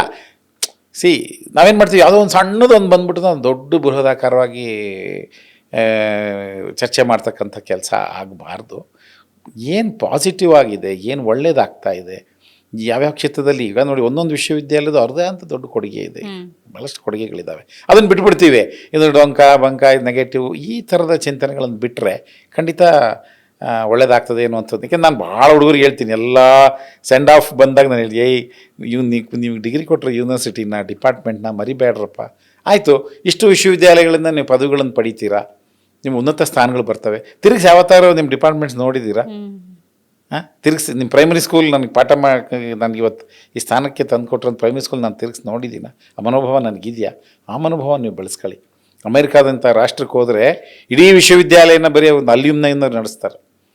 $2,000, $5,000, $10,000, $20,000 ದೇಣಿಗೆಯನ್ನು ಕೊಟ್ಟು ಬರೀ ಅಲ್ಲಿ ಓದಿದ ವಿದ್ಯಾರ್ಥಿಗಳ ಕೊಡುಗೆಯಿಂದ ಅನೇಕ ವಿಶ್ವವಿದ್ಯಾಲಯಗಳು ಇವತ್ತು ಅಂತಾರಾಷ್ಟ್ರೀಯ ಮಟ್ಟದಲ್ಲಿ ಹೆಸರು ಮಾಡುವಂಥ ಕೆಲಸ ಆಗ್ತಾಯಿದೆ. ಅದು ನಾವೇನು ಮಾಡ್ತಿದ್ದೀವಿ, ಡಿಗ್ರಿ ತಗೊಳ್ಳೋದು, ನಾನು ಇದು ಯಾವುದೊಂದು ಇನ್ಷಿಯಲ್ಲೇ ಹಾಕಿಲ್ಲ, ಇವನು ಯಾವನವನು ಅಂತ. ಈ ಥರದ ನೆಗೆಟಿವ್ ಆ್ಯಟಿಟ್ಯೂಡು ನನ್ನ ಅನುಭವದಲ್ಲಿ ಭಾಳ ನಮ್ಮ ಎಲ್ಲ ಸರ್ಕಾರಗಳು ವಿಶ್ವವಿದ್ಯಾಲಯಕ್ಕೆ, ಈಗ ದೇವರಾಜ ಅರಸರು 1976ರಲ್ಲಿ ಮಾಡಿದಂಥ ಕಾಯ್ದೆ ಭಾಳಷ್ಟು ಸ್ವಾಯತ್ತತೆಯನ್ನು ಕೊಟ್ಟಿದ್ದಾರೆ.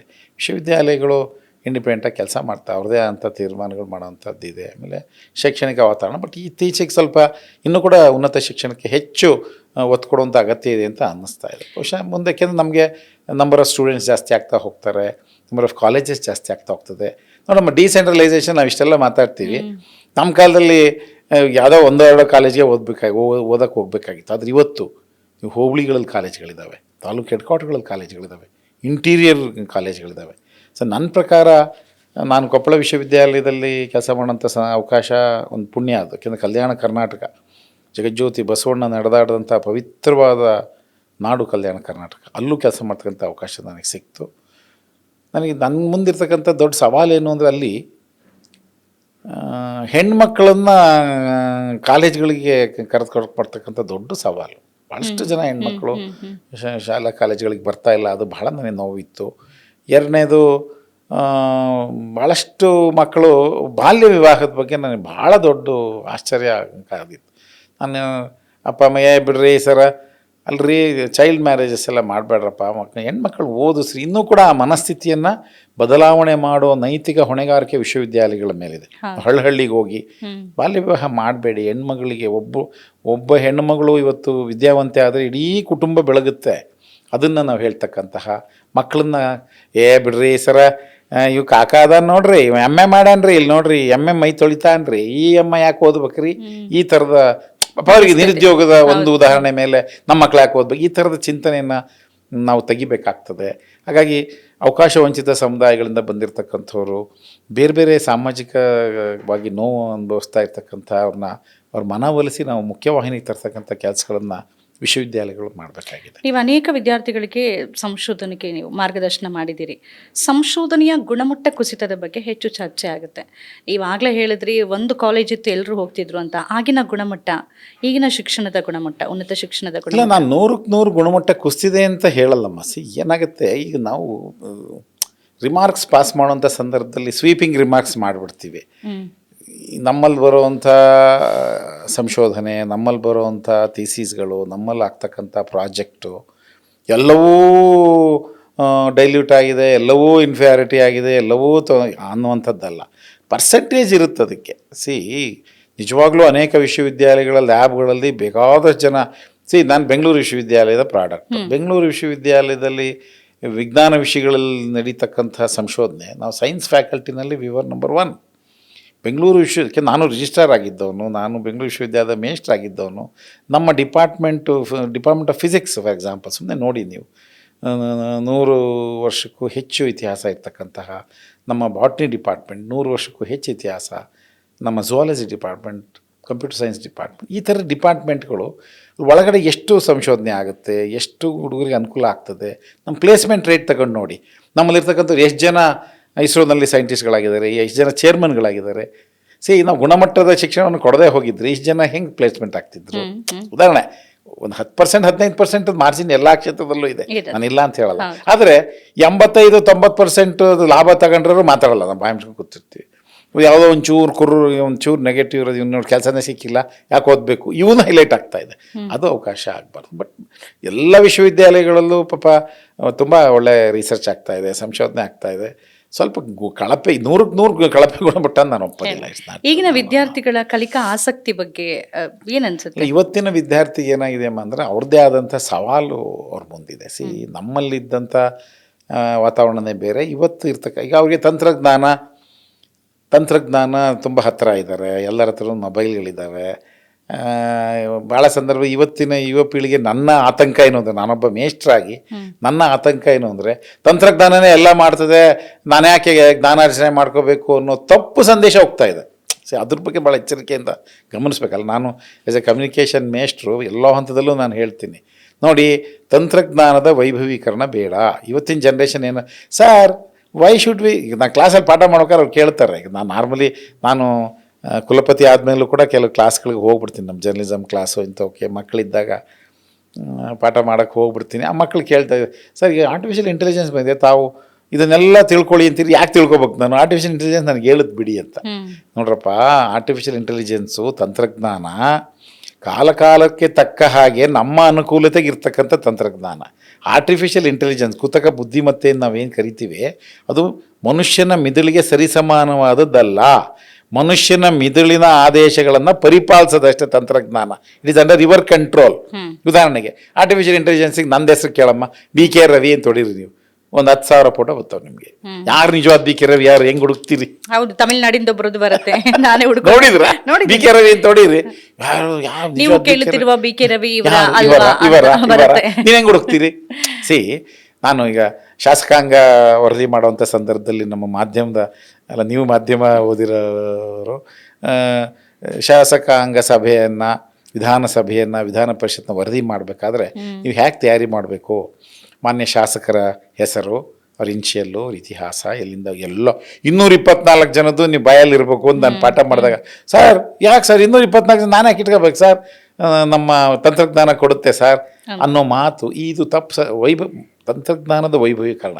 ನೀವೇ ನೋಡ್ರಿ ಮಾಧ್ಯಮ ಹೆಂಗೆ ನಡ್ಕೊಂಬಂತಮ್ಮ, ರೇಡಿಯೋ ಬಂತು, ಸಿನಿಮಾ ಬಿಡ್ರಿ, ಚಲನಚಿತ್ರ ಬಂತು, ಆಮೇಲೆ ಡಿಜಿಟಲ್ ಆಗೋಯ್ತು, ಇವತ್ತು ಅಂತಾರಾಷ್ಟ್ರೀಯ. ಸುಮ್ಮನೆ ರೇಡಿಯೋ ನೋಡ್ರಿ, ಭಾರತಕ್ಕೆ ರೇಡಿಯೋ ಬಂದಾಗ ಏನು ಮರ್ಫಿ ರೇಡಿಯೋ ಎಲ್ಲೋ ಯಾರೋ ಒಂದು ಹಳ್ಳಿಯಾಗ 1-2 ಮನೆಗೆ ಇರೋವು, ಏರಿಯಲ್ಲಿ ಹಾಕೋಬೇಕಾಯ್ತು, ನಾವು ಲೈಸೆನ್ಸ್ ಫೀ ಕಟ್ಟಬೇಕಾಯ್ತು ನಮ್ಮ ಕಾಲದಲ್ಲಿ 60-70 ದಶಕದಲ್ಲಿ ರೇಡಿಯೋ ಬರ್ತಿತ್ತು. ಜನಕ್ಕೆ ಏನು ಅನ್ನಿಸ್ತು, ರೇಡಿಯೋ ನನ್ನ ಮನೆಗೆ ಕೂತ್ಕೊಂಡು ಕೇಳ್ಬೇಕಲ್ಲಪ್ಪ, ಇದನ್ನು ನಮ್ಮ ಜಮೀನಿಗೆ ತಗೊಂಡೋಗಿ ಕೇಳಂಗಿದ್ರೆ ಹಾಡು ಎಷ್ಟು ಚೆನ್ನಾಗಿರೋದು. ಟ್ರಾನ್ಸಿಸ್ಟರ್ ಬಂತು, ಟ್ರಾನ್ಸಿಸ್ಟರ್ ಕೇಳಿ ಕೇಳಿ ಸಾಕಾಗಿ ಎಷ್ಟು ದಿವಸ ಅಂತ ರೇಡಿಯೋ ಕೇಳೋದು, ನನಗೆ ಬೇಕಾದ ಹಾಡು ಕೇಳಂತ ಬಂದು ಮಿಷಿನ್ ಬಂದಿದ್ರೆ ಟೇಪ್ ರೆಕಾರ್ಡರ್ ಬಂತು. ಟೇಪ್ ರೆಕಾರ್ಡರ್ನಾಗ ಒಂದೇ ಒಂದು ಇನ್ಸ್ಟ್ರೂಮೆಂಟು, ತಬಲಾ, ವೈಲಿನ್ನು, ವೀಣೆ ಎಲ್ಲ ಮಿಕ್ಸ್ ಆಗ್ಬಿಡೋದು. ಏನು ಎಲ್ಲ ಮಿಕ್ಸ್ ಆಗ್ಬಿಟ್ಟವಲ್ಲಪ್ಪ, ಒಂದೊಂದು ಸ್ಪೀಕರ್ನಾಗ ಒಂದೊಂದು ಸ್ಟೀರಿಯೋ ಬಂತು. ಸುಮ್ಮನೆ ನೋಡ್ರಿ, ಟೇಪ್ ರೆಕಾರ್ಡ್ರಿಂದ ದೃಶ್ಯ ಮಾಧ್ಯಮ ಬಂತು, ದೃಶ್ಯ ಮಾಧ್ಯಮದ ಟೆಲಿವಿಷನ್, ದೂರದರ್ಶನ ಬಂತು, ದೂರದರ್ಶನ ಬಂದಲ್ಲಿ VCR ಬಂತು, VCR. ಇವತ್ತಿನ ಯೂಟ್ಯೂಬ್ ಕ್ರಾಂತಿ ತಂತ್ರಜ್ಞಾನ ಆರಂಭ ಆಗಿದ್ದಲ್ಲಿ ಇವತ್ತು ನಾವು ಎಲ್ಲಿ ನಿಂತಿದ್ದೀವಿ. ಹಾಗಾಗಿ ಇದನ್ನ ನಾನು ತುಂಬಾ ಡೀಟೇಲ್ ಆಗಿ ಮಾತಾಡಬೇಕು. ಅದಕ್ಕಿಂತ ಮುಂಚೆ ವಿದ್ಯಾರ್ಥಿ ದೆಸೆದು ಮುಗಿಸ್ಬಿಡೋಣ ಅಂತ ಅನ್ಸುತ್ತೆ. ಇದೊಂದು ಸಂಘರ್ಷ ಇದೆಯಾ, ನೀವು ಶಿಕ್ಷಕರು ಅಂದ್ರೆ ಪ್ರಾಧ್ಯಾಪಕರು ಮತ್ತು ವಿದ್ಯಾರ್ಥಿಗಳು AI ಟೆಕ್ನಾಲಜಿ ಇರ್ಬೋದು, ಅಂದ್ರೆ ಇವತ್ತಿನ ಟೆಕ್ನಾಲಜಿಗೆ ಅವ್ರ ಜೊತೆಗೆ ಸಾಕ್ತಾ ಇದ್ದಾರೆ. ಹಾಗಂತ ಎಲ್ಲ ಶಿಕ್ಷಕರು ಟ್ರೈನ್ಡ್ ಆಗಿಲ್ಲ ಆ ಟೆಕ್ನಾಲಜಿ ಜೊತೆಗೆ. ಇನ್ನು ಹಲವಾರು ಶಿಕ್ಷಕರಿಗೆ ನಿಮಗೆ ಆಂಡ್ರಾಯ್ಡ್ ಫೋನ್ ಬಳಸೋಕೆ ಬರೋದಿಲ್ಲ, ಆ ಥರದ ಪರಿಸ್ಥಿತಿ ಇದೆ. ಇದ್ರ ಬಗ್ಗೆ, ಈ ಕ್ಲಾಶ್ ಬಗ್ಗೆ ಏನು ಹೇಳ್ತೀರಾ, ವಿದ್ಯಾರ್ಥಿ ಮತ್ತು ಪ್ರಾಧ್ಯಾಪಕರ? ಇಲ್ಲ, ಇವತ್ತು ನೋಡಮ್ಮ, ಇವತ್ತಿನ ಪ್ರಾಧ್ಯಾಪಕರು ನಮ್ಮ ಕಾಲದ ಪ್ರಾಧ್ಯಾಪಕರ ಥರ ಅಲ್ಲ, ನಾವು ಭಾಳ ಆ ಕಾಲದ ಪ್ರಾಧ್ಯಾಪಕರು. ಇವತ್ತು ನಿಮ್ಮ ತರಗತಿ ಒಂದು ದೇವ ಮಂದಿರ ಇದ್ದಂಗೆ. ಕ್ಲಾಸ್ ರೂಮ್ ಇಸ್ ಎಟ್ ಒಂದು ವಿದ್ಯಾಸಂಸ್ಥೆ, ವಿಶ್ವವಿದ್ಯಾಲಯ ಒಂದು ವಿದ್ಯಾಸಂಸ್ಥೆ. ವಿದ್ಯೆ ಕಲಿಕೆ ಮಾಡ್ತಕ್ಕಂಥ ನಾವು ಮೇಷ್ಟ್ರು ವಿದ್ಯಾರ್ಥಿ ನಡುವೆ ಅವಿನಾಭಾವ ಸಂಬಂಧ ಇರಬೇಕು. ನಾವು ವಿದ್ಯಾರ್ಥಿಗಳನ್ನ ಅಂಡರ್ ಎಸ್ಟಿಮೇಟ್ ಮಾಡೋ ಮೇಷ್ಟ್ರಾಗಬಾರ್ದು. ಇವತ್ತಿನ ವಿದ್ಯಾರ್ಥಿ ನನಗಿನ್ನ ಜಾಣ ಇದ್ದಾನೆ, ತಂತ್ರಜ್ಞಾನದ ಎಕ್ಸ್ಪೋಜರ್ ಇದೆ, ನಾನೊಂದು ಡೆಫಿನೇಷನ್ ಹಿಂಗೆ ಬರೀತಿದ್ದೆ, ನಾಳೆ ಗೂಗಲಲ್ಲಿ ನೋಡಿರ್ತಾನೆ ಮೇಷ್ಟ್ರು ಸರಿ ಹೇಳಿದ್ರ ತಪ್ಪು ಹೇಳಿದ್ರ ಅಂತ. ವಿದ್ಯಾರ್ಥಿ ತಯಾರಾಗಿ ಬಂದಿರತಕ್ಕಂಥ ವಿದ್ಯಾರ್ಥಿ. ಹಾಗಾಗಿ ನಾವು ಕೂಡ ಟೀಚರ್ಸು, ಅಧ್ಯಾಪಕರು ಕೂಡ ನಾವು ತಯಾರಾಗಬೇಕು, ಅವ್ರನ್ನ ವಿಶ್ವಾಸಕ್ಕೆ ತಗೋಬೇಕು. ಆ ಥರ ನಾವು ಟೇಕನ್ ಥಿಂಗ್ಸ್ ಫಾರ್ ಗ್ರ್ಯಾಂಟೆಡ್ ಮಾಡೋವಂಥ ಕ್ಲಾಸ್ ರೂಮ್ಸ್ ಹೊಟ್ಟೋದು, ಆ ಕಾಲ ಹೊಟ್ಟೋಯ್ತು. ನಾವು ತಯಾರಾಗಿ ಹೋಗಿ ಅವರಿಗೆ ತಯಾರು ಮಾಡಿದರೆ, ಒಬ್ಬ ಟೀಚರು ಅವ್ರಿಗೆ ಮಾರ್ಗದರ್ಶನ ಮಾಡಿದ್ರೆ ಖಂಡಿತ ವಿದ್ಯಾರ್ಥಿಗಳು ನಮ್ಮ ಜೊತೆಗೆ ಭಾಳ ಅವರ ನಡುವೆ ಒಂದು ಅವಿನಾಭಾವ ಸಂಬಂಧ ಬೆಳೀತದೆ. ಆಮೇಲೆ ಎಲ್ಲೋ ಒಂದು ಹತ್ರ ನಾವೇನು ಮಾಡ್ತೀವಿ, ಮಕ್ಕಳಿಗೆ ಏನೋ ಅವ್ನಿಗೇನು ಗೊತ್ತಾಗುತ್ತೆ ಅನ್ನೋ ಮನಸ್ಥಿತಿ ಮನುಷ್ಯ. Everyday I am A teacher, ನಾನೊಬ್ಬ ಪ್ರೊಫೆಸರ್ ಇರ್ಬೋದು, ಎವ್ರಿಡೇ ನಾನು I am A student, everyday I am A student. ನನ್ನ ವಿದ್ಯಾರ್ಥಿ ನನಗಿನ್ನ ನೋಡಿ ಎಷ್ಟೋ ಹುಡುಗರು ನಂದೆ ಇವಾಗ ನನ್ನ ಮೊಮ್ಮಗಳು ಸಣ್ಣವಳು, ನನಗೆ ಆ ಯೂಟ್ಯೂಬಲ್ಲಿ ಅಡ್ವರ್ಟೈಸ್ಮೆಂಟು ಹೆಂಗೆ ಅವಾಯ್ಡ್ ಮಾಡೋದು ದೇವ್ರೇ ಗೊತ್ತಿಲ್ಲ. ಅವಳು ಹೇಳು ತತ್ತ ನಿನಗೆ ಮಾಡಕ್ಕೆ ಬರಲ್ಲಕ್ಕೆ ಪಡಿಲ್ಲ ಟಕ್ ಟಕ್. That is the technology. ಆಮೇಲೆ ನನಗೆ ಎಷ್ಟೊಂದು ನನ್ನ ವಿದ್ಯಾರ್ಥಿಗಳು ಪಾಪ ವಯಸ್ಸಲ್ಲಿ ನಮ್ಗೆ ಸಣ್ಣವರು, ಇದು ಸ್ವಲ್ಪ ನೋಡೋ ಇದು ಏನಾಗಿ ಚಕ್ ಚಕ್ ಚಕ್ ಚಕ್ ಅಂತ ಮಾಡ್ತಾರೆ. ಸೊ ನಾನು ಪ್ರೊಫೆಸರ್ ಅವ್ನಿಗೇನೋ ಕೇಳೋದು ಅನ್ನೋ ನಮ್ಮ ಮಕ್ಕಳು, ನಮ್ಮ ವಿದ್ಯಾರ್ಥಿಗಳು ನನಗಿನ್ನ ಜಾಣ ಟೆಕ್ನಾಲಜಿನಲ್ಲಿ, ನನಗಿನ್ನ ಒಳ್ಳೆ ಸ್ಕ್ರಿಪ್ಟ್ ರೈಟ್ರು, ನನಗಿನ್ನ ಒಳ್ಳೆ ಕವನ ಬರೀತಾರೆ, ನನಗೆ ಎಷ್ಟು ಜನ ವಿದ್ಯಾರ್ಥಿಗಳು ಎಂತೆಂಥ ಕತೆ ಬರೀತಾರೆ, ತೋರಿಸ್ತಾರೆ, ಎಷ್ಟು ಜನ ಬರೆದಿದ್ಯೋ ಕವನ, ಎಷ್ಟು ಜನ ಬರೀತಾರೆ ಆ ಟೆಕ್ನಾಲಜಿ. ಹಾಗಾಗಿ teacher everyday I am A student. ಈ ಜ್ಞಾನ ಸಂಪಾದನೆಯಲ್ಲಿ ಅಲ್ಲ, ನನ್ನ ನಂಬಿಕೆ, ನನಗೆ ಗೊತ್ತಿಲ್ಲ ಅದು ನಾನು ಸರಿ ಹೇಳ್ತೀನೋ ತಪ್ಪು ಹೇಳ್ತಿದ್ನೋ, ನನ್ನ ನಂಬಿಕೆ ನನಗೆ ಗೊತ್ತಿಲ್ಲದಿರೋದನ್ನು ಇನ್ನೊಬ್ಬಂತ ಕೇಳಿ ತಿಳ್ಕೊಳ್ಳೋದನ್ನ ನಾನು ಅದನ್ನು ಏನಂತಾರೆ ನಾನು ವೈಸ್ ಚಾನ್ಸ್ಲರು, ನಾನು ಕುಲಪತಿ, ವೈ ಶುಡ್ ಆಸ್ಕ್, ಆ ಥರದ ಮನೋಭಾವ ನಾರ್ಮಲಿ ಯಾವ ಮೇಷ್ಟ್ರಿಗಳಿಗೂ ಇರಲ್ಲ. ಟೀಚರ್ಸ್ಗೆಲ್ಲ ಹೆಂಗಿರುತ್ತೆ ಅಂದರೆ, ನಮ್ಮ ಅಧ್ಯಾಪಕ ಮಿತ್ರರು ಹೆಂಗಿರ್ತಾರೆ ಅಂದರೆ, ತಾಯಿ ಹೃದಯದ ಮೇಷ್ಟ್ರುಗಳು ನಮ್ಮವು ಪ್ರೀತಿಯಿಂದ ಈ ಜಗತ್ತಲ್ಲಿ ಚೆನ್ನಾಗಿ ಹೋದ್ರ, ಚೆನ್ನಾಗಿ ಬರೀರೋ, ಮುಂದಕ್ಕೆ ಬರೋ ಅಂತ ಹೇಳೋ ಒಂದೇ ಒಂದು ಹೃದಯ ತಾಯಿ ತಂದೆ ಬಿಟ್ಟರೆ ಅದು ಮೇಷ್ಟ್ರಮ್ಮ. ಈವನ್ ಟುಡೇ ಎನಿ ಟೀಚರ್ ತಾಯಿ ಹೃದಯ ಇರ್ತದೆ. ಹಾಗಾಗಿ ಎಲ್ಲೋ ಒಬ್ಬರೋ ಇಬ್ಬರೋ ಏನೋ ಒಂದೊಂದು ಸರಿ ಸಾಂದರ್ಭಿಕವಾಗಿ 1-2 ಪ್ರಕರಣ ಬಂದಾಗ ಆ ಥರ ಅನಿಸುತ್ತೆ ವಿನಃ, ಬಹುಸಂಖ್ಯಾತ ಅಧ್ಯಾಪಕರುಗಳು ಹಗಲು ರಾತ್ರಿ ಅವ್ರು ದುಡಿತಾ ಇರೋದ್ರಿಂದ ಇಷ್ಟು ಜನ ಗ್ರ್ಯಾಜುಯೇಟ್ಸ್ ಬರ್ತಿದ್ದಾರೆ, ಇಷ್ಟು ಜನ ಪೋಸ್ಟ್ ಗ್ರ್ಯಾಜುಯೇಟ್ಸ್ ಬರ್ತಿದ್ದಾರೆ, ಇಷ್ಟು ಜನ ಸೈಂಟಿಸ್ಟ್ಗಳು ಬರ್ತಿದ್ದಾರೆ. ಇದೆಲ್ಲದಕ್ಕೂ ಕೂಡ ಟೀಚರ್ಸ್ ಕಾರಣ. ನಾವೇನು ಮಾಡ್ತೀವಿ, ಅವ್ರು ಏನು ಕೊಡುಗೆ ಕೊಡ್ತಿದ್ದಾರೆ ಅನ್ನೋದು ಬಿಟ್ಬಿಡ್ತೀವಿ. ನಾನು ಪದೇ ಹೇಳ್ತಿದ್ದೀನಿ, ನಾನು ಯಾವುದೋ ಒಂದು ನೆಗೆಟಿವ್ ಅಂಶನ ತಗೊಂಡು ಅಯ್ಯೋ ಅವ್ರಿಗೆ ಟೆಕ್ನಾಲಜಿ ಬರಲ್ಲ ಇಲ್ವಲ್ಲ. ಇವತ್ತು ಎಲ್ಲ ವಿಶ್ವವಿದ್ಯಾಲಯಗಳು ಡಿಜಿಟಲ್ ವ್ಯಾಲ್ಯೂಯೇಷನ್ ಮಾಡ್ತಾ ಇದ್ದಾವೆ. ಎಲ್ಲರೂ all teachers are very happy. ತಂತ್ರಜ್ಞಾನದಲ್ಲಿ ಎಲ್ಲ ಪರಿಣಿತಿಯನ್ನು ಹೊಂದಿದ್ದಾರೆ. ಹಾಗಾಗಿ ನನ್ನ ಪ್ರಕಾರ ಒಬ್ಬ ಮೇಷ್ಟ್ರು ಅಂದರೆ ತಾಯಿ ಹೃದಯ ಇರುತ್ತೆ. ಅಲ್ಲ, ಅದಕ್ಕೆ ಸರ್ ಅದನ್ನ ನೋಬೆಲ್ ಪ್ರೊಫೆಷನ್ ಅಂತ ಕರೆಯೋದು. ಅವ್ರಿಗಿರೋ ಸಂತೃಪ್ತಿ ಯಾರಿಗೂ ಇರೋದಿಲ್ಲ. ಕೊನೆ ಪ್ರಶ್ನೆ ವಿಶ್ವವಿದ್ಯಾನಿಲಯಕ್ಕೆ ಸಂಬಂಧಪಟ್ಟಂತೆ, ಇದು ನಿಮ್ಮ ಮೊದಲ ಪ್ರತಿಕ್ರಿಯೆಗೆ ಸಂಬಂಧಪಟ್ಟಂತೆ. ವಿಶ್ವವಿದ್ಯಾನಿಲಯಗಳನ್ನ ಗ್ರಾಜ್ಯುಯೇಟ್ಸ್ಗಳು ಪೋಸ್ಟ್ ಗ್ರಾಜ್ಯುಯೇಟ್ಸನ್ನ ಹೌದು ಸಿದ್ಧ ಮಾಡ್ತಿದ್ದಾರೆ, ವಿದ್ಯಾವಂತರನ್ನ. ಆದರೆ ಪ್ರಜ್ಞಾವಂತರನ್ನಾಗಿ ಮಾಡ್ತಿದ್ದಾರೆ. ಆ ಪ್ರಶ್ನೆ ನೀವು ಮೊದಲೇ ಹೇಳಿದ್ರಿ. ಇಲ್ಲಿ ತನಕ ಒಂದು ಇಡೀ ಜನ್ರೇಷನ್ ಏನಾಗಿದೆ ಅಂದರೆ ತಪ್ಪು ಇತಿಹಾಸವನ್ನು ವಾಟ್ಸಪ್ ಯೂನಿವರ್ಸಿಟಿಯ ಪದವಿಗಳನ್ನ ಪಡ್ಕೊಂಡು ತಪ್ಪಾಗಿ ಮಾತಾಡ್ತಾರೆ, ಅಥವಾ ಇತಿಹಾಸವನ್ನು ತಿಳ್ಕೊಂಡಿಲ್ಲ, ಅರಿಯುವಂಥ ಪ್ರಯತ್ನನೂ ಮಾಡ್ತಾ ಇಲ್ಲ. ಇದಕ್ಕೆ ಯೂನಿವರ್ಸಿಟಿಗಳ ಕೊಡುಗೆ ಇದೆ. ನಿಜವಾದ ಇತಿಹಾಸ ಏನು, ಸಂವಿಧಾನ ಏನು, ಪ್ರಜಾಪ್ರಭುತ್ವ ಏನು, ಅದನ್ನು ಕಲಿಸೋದ್ರಲ್ಲಿ ವಿಫಲ ಆಗ್ತಿದ್ದಾವೆ. ಇದನ್ನು ಪ್ರಾಮಾಣಿಕವಾಗಿ ಒಪ್ಕೊಳ್ಬೇಕಾಗತ್ತೆ. ಇದ್ರ ಬಗ್ಗೆ ತಮ್ಮ ಪ್ರತಿಕ್ರಿಯೆ? ಇಲ್ಲ, ಭಾಳಷ್ಟು ಸಂದರ್ಭದಲ್ಲಿ ನನ್ನ ಪ್ರಕಾರ ಸ್ವಲ್ಪ ಎಲ್ಲರೂ ಆ ಥರ ಇರಲ್ಲ. ಬಟ್ ಕೆಲವು ಸಂದರ್ಭದಲ್ಲಿ ವಿಶ್ವವಿದ್ಯಾಲಯಗಳು ಹೆಚ್ಚು ಒತ್ತು ಕೊಡಬೇಕು ಅನ್ನುವಂಥದ್ದು ನನ್ನ ನಂಬಿಕೆ. ಯಾಕೆಂದರೆ ಇವತ್ತಿನ ಯುವ ಪೀಳಿಗೆಗೆ ಮಾರ್ಗದರ್ಶನ ಮಾಡ್ತಕ್ಕಂಥ ಜವಾಬ್ದಾರಿ ಇರ್ತಕ್ಕಂಥದ್ದು ವಿಶ್ವವಿದ್ಯಾಲಯಗಳಲ್ಲಿ. ನನ್ನ ಪ್ರಕಾರ ವಿಶ್ವವಿದ್ಯಾಲಯ ಹೆಂಗೆ ಅಂದರೆ, ಈಗ ನೀವು ಮಾವು ಬಿತ್ತಿದ್ರೆ ಮಾವು ಬೆಳೀತದೆ, ಬೇವು ಬಿತ್ತಿದ್ರೆ ಬೇವು ಬೆಳೀತದೆ. ವಿಶ್ವವಿದ್ಯಾಲಯಗಳಲ್ಲಿ ನೀವು ಹೆಂಗೆ ಯುವ ಜನರನ್ನು ರೂಪಿಸ್ತೀರಿ. ಇವಾಗ ಬರೀ ನಾವು ಗ್ರ್ಯಾಜುಯೇಟ್ಗಳನ್ನು ತಯಾರು ಮಾಡುವಂಥ ಕಾರ್ಖಾನೆಗಳಾಗಬಾರ್ದು. ಇವತ್ತು ಈ ದೇಶವನ್ನು ರಕ್ಷಣೆ ಮಾಡ್ತಕ್ಕಂತಹ ಒಬ್ಬ ಅವಕಾಶ ವಂಚಿತ ಕೆಳ ಹಂತದಿಂದ ಬಂದಂಥ ಒಬ್ಬ ಯುವಕ ಯುವತಿಯ ಬದುಕನ್ನು ಕಟ್ಟಿಕೊಡ್ತಕ್ಕಂತಹ, ಆತನಲ್ಲಿ ಪ್ರಜ್ಞೆ ಮೂಡಿಸ್ತಕ್ಕಂತಹ, ಮುಂದೆ ಸತ್ಪ್ರಜೆಯನ್ನಾಗಿ ರೂಪಿಸ್ತಕ್ಕಂತಹ ಜವಾಬ್ದಾರಿ ವಿಶ್ವವಿದ್ಯಾಲಯಗಳಿಗೆ ಇರ್ತದೆ. ಆ ನಿಟ್ಟಿನಲ್ಲಿ ಆಮೇಲೆ ಈಗ ನಮಗೆ ಇನ್ನೊಂದು ಕಷ್ಟ ಏನಂದರೆ, ಈ ಮೇಷ್ಟ್ರುಗಳ ಕಷ್ಟ ಯಾರೂ ಕೇಳಲ್ಲ, ಎಲ್ಲ ಕಾಮೆಂಟ್ ಮಾಡಿಬಿಡ್ತೀವಿ. ನಮ್ಮದೇ ಆದಂಥ ಕೆಲವು ಸಮಸ್ಯೆಗಳು ಕೂಡ ಇರ್ತವೆ. ಏಕೆಂದರೆ ನಮ್ಮ ಇತಿಮಿತಿಯಲ್ಲಿ ಎಲ್ಲ ಸೆಮಿಸ್ಟರ್ ಸ್ಕೀಮು ನಮ್ಮ ಇತಿಮಿತಿಯಲ್ಲಿ ಎಷ್ಟು ಸಾಧ್ಯನೋ ಅಷ್ಟು ಮಟ್ಟಿಗೆ ಎಲ್ಲ ವಿಶ್ವವಿದ್ಯಾಲಯಗಳು ಮಾಡ್ತಾ ಇದ್ದಾವೆ, ನನಗೇನಿಲ್ಲ ಅಂತ ಹೇಳಲ್ಲ. ಬಟ್ ಸಾಮಾಜಿಕ ಬದ್ಧತೆ ಬಗ್ಗೆ, ರಾಷ್ಟ್ರದ ಅಭಿಮಾನದ ಬಗ್ಗೆ, ಈ ನಾಡು ನುಡಿಯ ಬಗ್ಗೆ, ನಮ್ಮ ಸಂಸ್ಕೃತಿಯ ಬಗ್ಗೆ ವಿಶ್ವವಿದ್ಯಾಲಯಗಳು ನಾವು ಅನೇಕ ವಿಚಾರ ಸಂಕಿರಣಗಳಾಗ್ತಿರ್ತವೆ. ಬುದ್ಧಿಜೀವಿಗಳು ಬಂದು ಮಾತನಾಡ್ತಾರೆ. ಕೆಲವರು ಏನಾಗ್ತದೆ, ಭಾಳ ಸಂದರ್ಭದಲ್ಲಿ ಮಕ್ಳಿಗೂ ಕೂಡ ಸಮಸ್ಯೆ ಇರ್ತದೆ. ಅವ್ರ ಪಾಪ ತುಂಬ ಆರ್ಥಿಕವಾಗಿ ತೊಂದರೆಯಲ್ಲಿ ಬರ್ತಕ್ಕಂಥ ಮಕ್ಕಳು ಎಲ್ಲ ಸಂದರ್ಭದಲ್ಲೂ ಒಂದೊಂದ್ಸರಿ ಬರ್ತಾರೆ, ಬಿಟ್ಟು ಈ ಥರದ್ದು ಸಮಸ್ಯೆಗಳಿದ್ದಾವೆ. ಅವರ ಸಬಲೀಕರಣ ಮಾಡ್ತಕ್ಕಂಥ ಜವಾಬ್ದಾರಿ ಕೂಡ. ನಾನೇನು ಕೇಳ್ತಿದ್ದೀನಿ ಅಂದರೆ, ಈ ದೇಶದ ಅನೇಕ ರಾಜಕಾರಣಿಗಳು ಮತ್ತು ಬೇರೆ ಬೇರೆ ಸಾಧನೆ ಮಾಡಿರೋರು ವಿದ್ಯಾರ್ಥಿ ಚಳವಳಿಗಳಿಂದಲೇ ಅತಿ ಹೆಚ್ಚಿನ ಜನ ಬಂದಿದ್ದಾರೆ.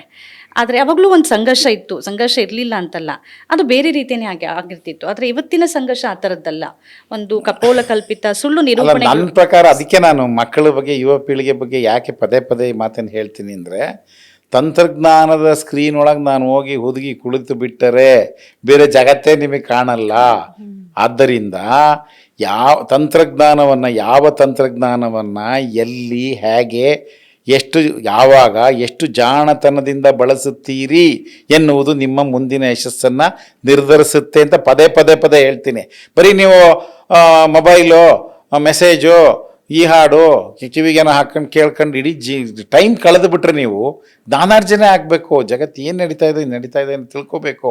ನಮ್ಮ ಪ್ರತಿಯೊಂದು ಮಾಹಿತಿ ನಿಮಗೆ ಬರೀ ಇದರಲ್ಲೇ ಕಳೆದುಬಿಡಿ. ಏನಾಗುತ್ತೆ, ಭಾಳ ಸಂದ ನಾನು ನೋಡ್ತೀನಲ್ಲ, ನೆಕ್ಸ್ಟ್ ಮೆಸೇಜ್ ಏನು ಬಂತು, ಆ ಕುತೂಹಲ ಇದೆಯಲ್ಲ ಅವ್ರಿಗೆ. ವಾಟ್ಸಪ್ ಏನು, ಫೇಸ್ಬುಕ್ ಏನು, ಇದೇನು, ಅವನಿಗೆ ಮೆಸೇಜ್ ಮಾಡು, ಇವನಿಗೆ ಮೆಸೇಜ್ ಮಾಡಿ.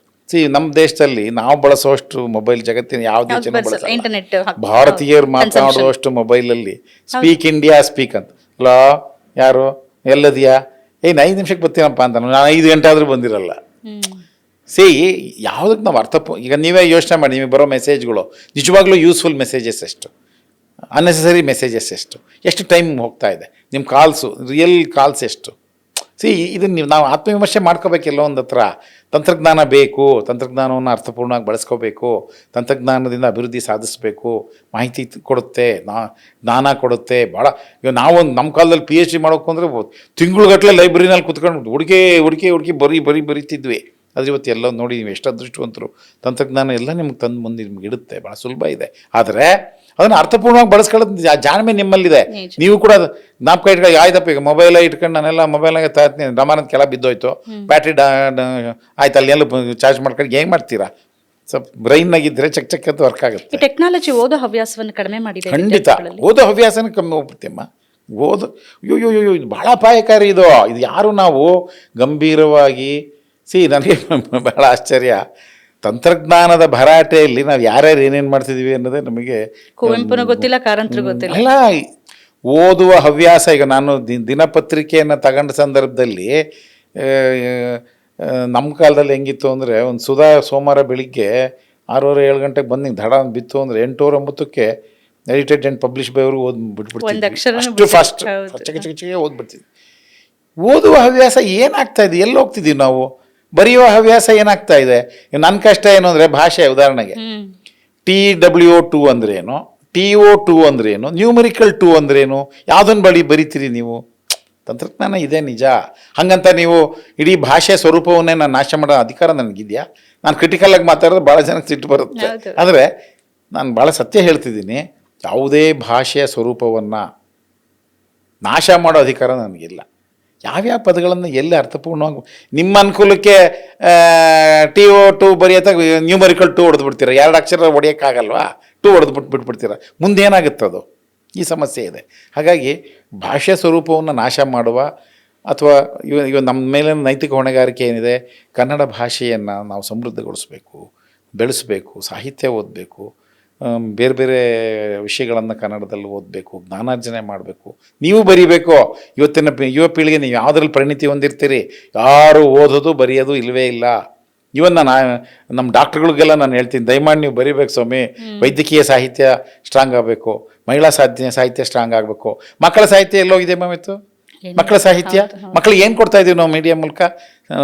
ನಮ್ಮ ನೈತಿಕ ಮೌಲ್ಯ ಇರುವಂಥ ಕಥೆಗಳನ್ನು ಹೇಳ್ತಾ ಇದ್ದೀವಾ? ಕವಿತೆಗಳನ್ನು ಕಲಿಸ್ತಾ ಇದ್ದೀವಿ? ಏನು ಕಲಿಸ್ತಿದ್ದೀವಿ ನಾವು? ಸೊ ಅವೆಲ್ಲ ಒಂದು ಹತ್ರ ಪ್ರಶ್ನೆ ಮಾಡಿ ಆತ್ಮವಿಮರ್ಶೆ ಮಾಡ್ಕೊಳ್ತಕ್ಕಂಥ ಅನಿವಾರ್ಯತೆ ಇವತ್ತು ಸೃಷ್ಟಿಯಾಗಿದೆ. ಎಲ್ಲರೂ ಕೂಡ ಇವತ್ತಿನ ಬುದ್ಧಿಜೀವಿಗಳು ಕೂತು ಈ ಬಗ್ಗೆ ಯೋಚನೆ ಮಾಡಬೇಕು. ಓದುವ ಹವ್ಯಾಸ, ಪೇಪರ್ ಓದುವ ಹವ್ಯಾಸನೇ ಕಮ್ಮಿ. ನಾನು ಲೈಬ್ರರಿನಲ್ಲಿ ಒಂದು ತೆಗದೇ ಇರಲ್ಲ, ಒಂದು ಪೇಪರ್ ಅಲ್ಲೇ ಬಿದ್ದಿರ. ಯಾಕೆ ಪೇಪರ್ ಸರ್? ನನಗೆ ಯಾವತ್ತು ಗೊತ್ತಾಯ್ತು ನನಗೆ ಇನ್ಫಾರ್ಮೇಷನ್, ಆನ್ಲೈನ್ ಇನ್ಫಾರ್ಮೇಷನ್. ಸೊ ಆ ತಂತ್ರಜ್ಞಾನದ ಭರಾಟೆಯಲ್ಲಿ ಓದುವ ಹವ್ಯಾಸ, ಬರೆಯುವ ಹವ್ಯಾಸವನ್ನು ನಾವು ಕಳ್ಕೊಂಬಿಟ್ರೆ, ಒಂದ್ಸರಿ ನೀವು ಬರೆಯೋದು ಬಿಟ್ಬಿಡ್ರಿ, ಆನ್ಲೈನ್ ಯಾಕೆ ನೀವು ಬರೆಯೋಕ್ಕಾಗಲ್ಲ, ಭಾಳ ಕಷ್ಟ ಆಗುತ್ತೆ. ಆ ನಿಟ್ಟಿನಲ್ಲಿ ನಾವು ಎಲ್ಲೋ ಒಂದು ಹತ್ರ ನಾವು ಸ್ವಲ್ಪ ಆತ್ಮವಿಮರ್ಶೆ ಮಾಡ್ಕೋಬೇಕು. ಸರಿ ಅನ್ನೋಣ. ತಪ್ಪಾದಾಗ ನಾನೊಬ್ಬ ಮೇಷ್ಟ್ರು, ನಾನು ಇದ್ದಂಗೆ ಹೇಳ್ತೀನಿ. ಭಾಳ ಜನಕ್ಕೆ ಇವ್ರೇನು ಮೇಷ್ಟ್ರು ಟೆಕ್ನಾಲಜಿ ಐತೆ, ಇವ್ರು ಮೇಷ್ಟ್ರು ಹಿಂಗೆ ಹೇಳ್ತಾರೆ. 224 ಜನ MLAಗಳು ಹೆಸರು ಗೊತ್ತಿರಬೇಕು, 28 ಜನ MP ಗಳ ಹೆಸರು ಗೊತ್ತಿರಬೇಕು. ಹಂಗಂದ ತಕ್ಷಣ sir why to waste time sir, my everything it will give, why I should worry. ಅದು ಹಂಗಾಗಲ್ಲ, ಎಚ್ಚರಿಕೆಯಿಂದ ಗಮನಿಸ್ಬೇಕು. ಇದೇ ಇದನ್ನ ನಾವು ಮೀಡಿಯಾಗೆ ಬಂದ್ಬಿಡೋದಾದ್ರೆ, ನೀವು ಹೇಳಿದ್ರಿ ಮೀಡಿಯಾ ಒಂದು ಪತ್ರಿಕೆಯಿಂದ, ಮುದ್ರಣ ಮಾಧ್ಯಮದಿಂದ ಈಗ ಇಂಟರ್ನೆಟ್ ತನಕ ಅದರ ಹೇಗೆ ಬದಲಾವಣೆ ಆಗಿದೆ ಅಂತ ಅದನ್ನೇ ಇಟ್ಕೊಂಡು ಮಾತಾಡೋದಾದ್ರೆ, ಈ ಬದಲಾವಣೆ ಯಾವ ಕಡೆಗೆ ಸಾಗ್ತಾ ಇದೆ? AI ಬಗ್ಗೆ ಮಾತಾಡಿದ್ರಿ, ಫೇಕ್ ನ್ಯೂಸ್ ಬಗ್ಗೆ ಮಾತಾಡ್ತಾ ಇದ್ದೀರಿ, ಯಾವ ಕಡೆಗೆ ಸಾಗ್ತಾರೆ? ಅದ್ರ ಜೊತೆಗೆ ಒಂದು ಇಂಡಿಪೆಂಡೆನ್ಸಿ ಬರ್ತಾ ಇದೆ. ಫೇಕ್ ನ್ಯೂಸ್ ಅನ್ನೋ ಪದ ಬಳಕೆಯ ಬಗ್ಗೆನೇ ನನಗೆ ವಿರೋಧ ಇದೆ. ಯಾರೋ ಅಮೇರಿಕಾದಲ್ಲಿ ಒಬ್ಬ ಪ್ರೊಫೆಸರ್ ಕೂತ್ಕೊಂಡ್ಬಿಟ್ಟು ಫೇಕ್ ನ್ಯೂಸ್ ಅಂದ್ಬಿಟ್ರು ಟೆಕ್ನಾಲಜಿ ಅಂತ. ನೀವು ಪತ್ರಿಕೋದ್ಯಮ ಓದಿರೋರು, how do you define news? Anything which is false cannot be news. So fake and news cannot go together. ಸುಳ್ಳು ಮತ್ತು ಸುದ್ದಿ ಎರಡು ಪದ ನೀವು ಕಾಯನ್ನೇ ಮಾಡೋಕ್ಕಾಗಲ್ಲ. Anything if it is false cannot be ಸುದ್ದಿ. ಪದ ಪ್ರಯೋಗ ಭಾಷೆ ಮೇಲೆ ಹೆಂಗೆ ನಾವು ದಾಳಿ ಮಾಡ್ತಿದೀವಿ ಅನ್ನೋದಕ್ಕೆ. ಫೇಕ್ ನ್ಯೂಸ್ ಅನ್ನುವ ಪದ ತಪ್ಪು. ರಾಂಗ್ ಇನ್ಫಾರ್ಮೇಶನ್ ಅನ್ರಿ, ಮಿಸ್ಇನ್ಫಾರ್ಮೇಶನ್ ಅನ್ರಿ, ಅಲ್ವಾ? ಫೇಕ್ ನ್ಯೂಸ್ ಅಂತ ಹೆಂಗೆ ಬಳಸ್ತೀವಿ? ಫೇಕ್ ಅಂದ ತಕ್ಷಣ ಸುದ್ದಿ ಪದಕ್ಕೆ ಮೌಲ್ಯನೇ ಇಲ್ಲ, ಅಲ್ಲಿ ಯಾರು ಕಾಯನ್ನೇ ಆಗಲ್ಲ. ಸುಳ್ಳು ಸುದ್ದಿ ಒಂದು ತರ್ರಿ. ಹೆಂಗೆ ನಾವು ಭಾಷಾ ಪ್ರಯೋಗ ಆದಾಗ್ಲೂ ಕೂಡ ಬಾಯಿ ಮುಚ್ಕೊಂಡು ಕೂತಿರ್ತೀವಿ ನಾವು. ಎರಡನೇದು ಕೋವಿಡ್ ಬಂದ್ಬಿಡ್ತು, ಒಪ್ತೀರಾ? ಇಂಟರ್ನ್ಯಾಷನಲ್ ಲೆವೆಲಲ್ಲಿ ಗೊತ್ತಿಲ್ಲ ಅವ್ರಿಗೆ ಡಿಸ್ಟೆನ್ಸಿಂಗ್ ಅಂತ ಏನೋ ಗೊತ್ತಿಲ್ಲ. ಅವನು ಯಾರ ಕೂತ್ಕೊಂಡು ಸ್ವಾಮಿ ಪುಣ್ಯಾತ್ಮ ಹೇಳ್ಬಿಡ ಸೋಷಿಯಲ್ ಡಿಸ್ಟೆನ್ಸಿಂಗ್. ಅಂತಾರಾಷ್ಟ್ರೀಯ ಮಟ್ಟದ ಸೋಷಿಯಲ್ ಡಿಸ್ಟೆನ್ಸಿಂಗ್ ಬೇರೆ, ಭಾರತದ ಸೋಷಿಯಲ್ ಡಿಸ್ಟೆನ್ಸಿಂಗ್ ಬೇರೆ. ಫಿಸಿಕಲ್ ಡಿಸ್ಟೆನ್ಸಿಂಗ್ ಅನ್ಬೇಕು ನೀವು, ದೈಹಿಕ ಅಂತರ ಅನ್ಬೇಕು. ಸಾಮಾಜಿಕ ಅಂತರ ಕಾಯ್ದುಕೊಳ್ಳಿ, ಸಾಮಾಜಿಕ ಅಂತರ ಬಳಕೆ ಯಾರು ಯೋಚನೆ ಮಾಡಿದ್ರೆ ನೀವು? ಈ ಥರದ ಇನ್ನೂ ಬಹಳ ಪ್ರಯೋಗಗಳಂತವಿದ್ದಾವೆ. ತಪ್ಪಾದಂಥ ಸಂದರ್ಭದಲ್ಲಿ ಸ್ವಲ್ಪ ಎಲ್ಲೋ ನಾವು ಅದನ್ನು ತಿದ್ದುವಂಥ ಕೆಲಸ ಕೂಡ ಬುದ್ಧಿಜೀವಿಗಳು ಮಾಡಬೇಕಾಗಿದೆ. ಈಗ ಒಂದು ಪತ್ರಿಕೆಯಲ್ಲಿ ಒಂದು ಸುದ್ದಿಯನ್ನು, ಅದು ಸುಳ್ಳು ನೀವು ಹೇಳ್ತಾ ಇದ್ದೀರಾ, ಸುಳ್ಳಾಗಿರೋದು ಸುದ್ದಿ ಆಗಿರೋದಕ್ಕೆ ಸಾಧ್ಯ ಇಲ್ಲ ಅಂತ. ಒಂದು ಪತ್ರಿಕೆಯಲ್ಲಿ, ಯಾವುದೋ ಒಂದು ರೆಪ್ಯೂಟೆಡ್ ಪತ್ರಿಕೆನೆ ತಪ್ಪು ಮಾಹಿತಿಯನ್ನು,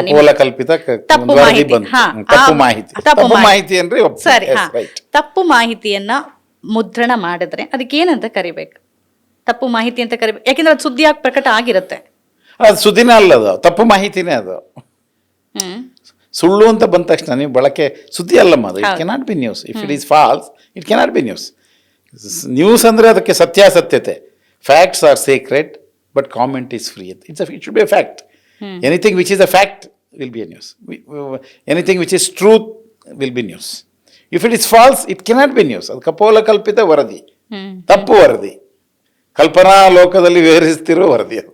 Okay. ಸತ್ಯತೆ ಅಲ್ಲ, ಅದನ್ನ ಸುದ್ದಿ ಅಂತ ನಾನು ಕನ್ಸಿಡರ್ ಮಾಡಕ್ಕೆ ಹಾ, ಆಗೋದಿಲ್ಲ. ಈ ತಪ್ಪು ನಿರೂಪಣೆ, ತಪ್ಪು ಸುದ್ದಿಗಳು, ಇನ್ನೊಂದು ನಾವು ಡಿಜಿಟಲ್ ಅಂತ ಬಂದಾಗ ತುಂಬ ಜನ ಅದನ್ನ ವೈಯಕ್ತಿಕವಾಗಿ ಅವರವರೇ ಉದ್ಯೋಗವನ್ನು ಸೃಷ್ಟಿ ಮಾಡ್ಕೊಂಡಿದ್ದಾರೆ, ಬದುಕು ಕಟ್ಕೊಂಡಿದ್ದಾರೆ. ಅದೇ ಸಂದರ್ಭದಲ್ಲಿ ಒಂದು ಗೆರೆ ಇದೆಯಲ್ಲ, ಗೆರೆಯನ್ನ ದಾಟಿ ಹೋಗೋ ಪ್ರಯತ್ನ ಆಗ್ತಿದೆ. ಅವ್ರಿಗೆ ಬೇಕಾದಂಥ ವಿಮರ್ಶೆಗಳು, ತಪ್ಪು ವಿಮರ್ಶೆಗಳು ಅಥವಾ ತಪ್ಪು ಇತಿಹಾಸ ಸೃಷ್ಟಿ ಈ ಥರದ್ದು ಆಗ್ತಿದೆ. ಇದ್ರ ಬಗ್ಗೆ ಏನಾಗುತ್ತಮ್ಮ ಅಂದ್ರೆ, ನನ್ನ ಇಡೀ ಮಾಧ್ಯಮ ಜರ್ನಿಯಲ್ಲಿ ನನ್ನ ಪ್ರಕಾರ it is a passing face.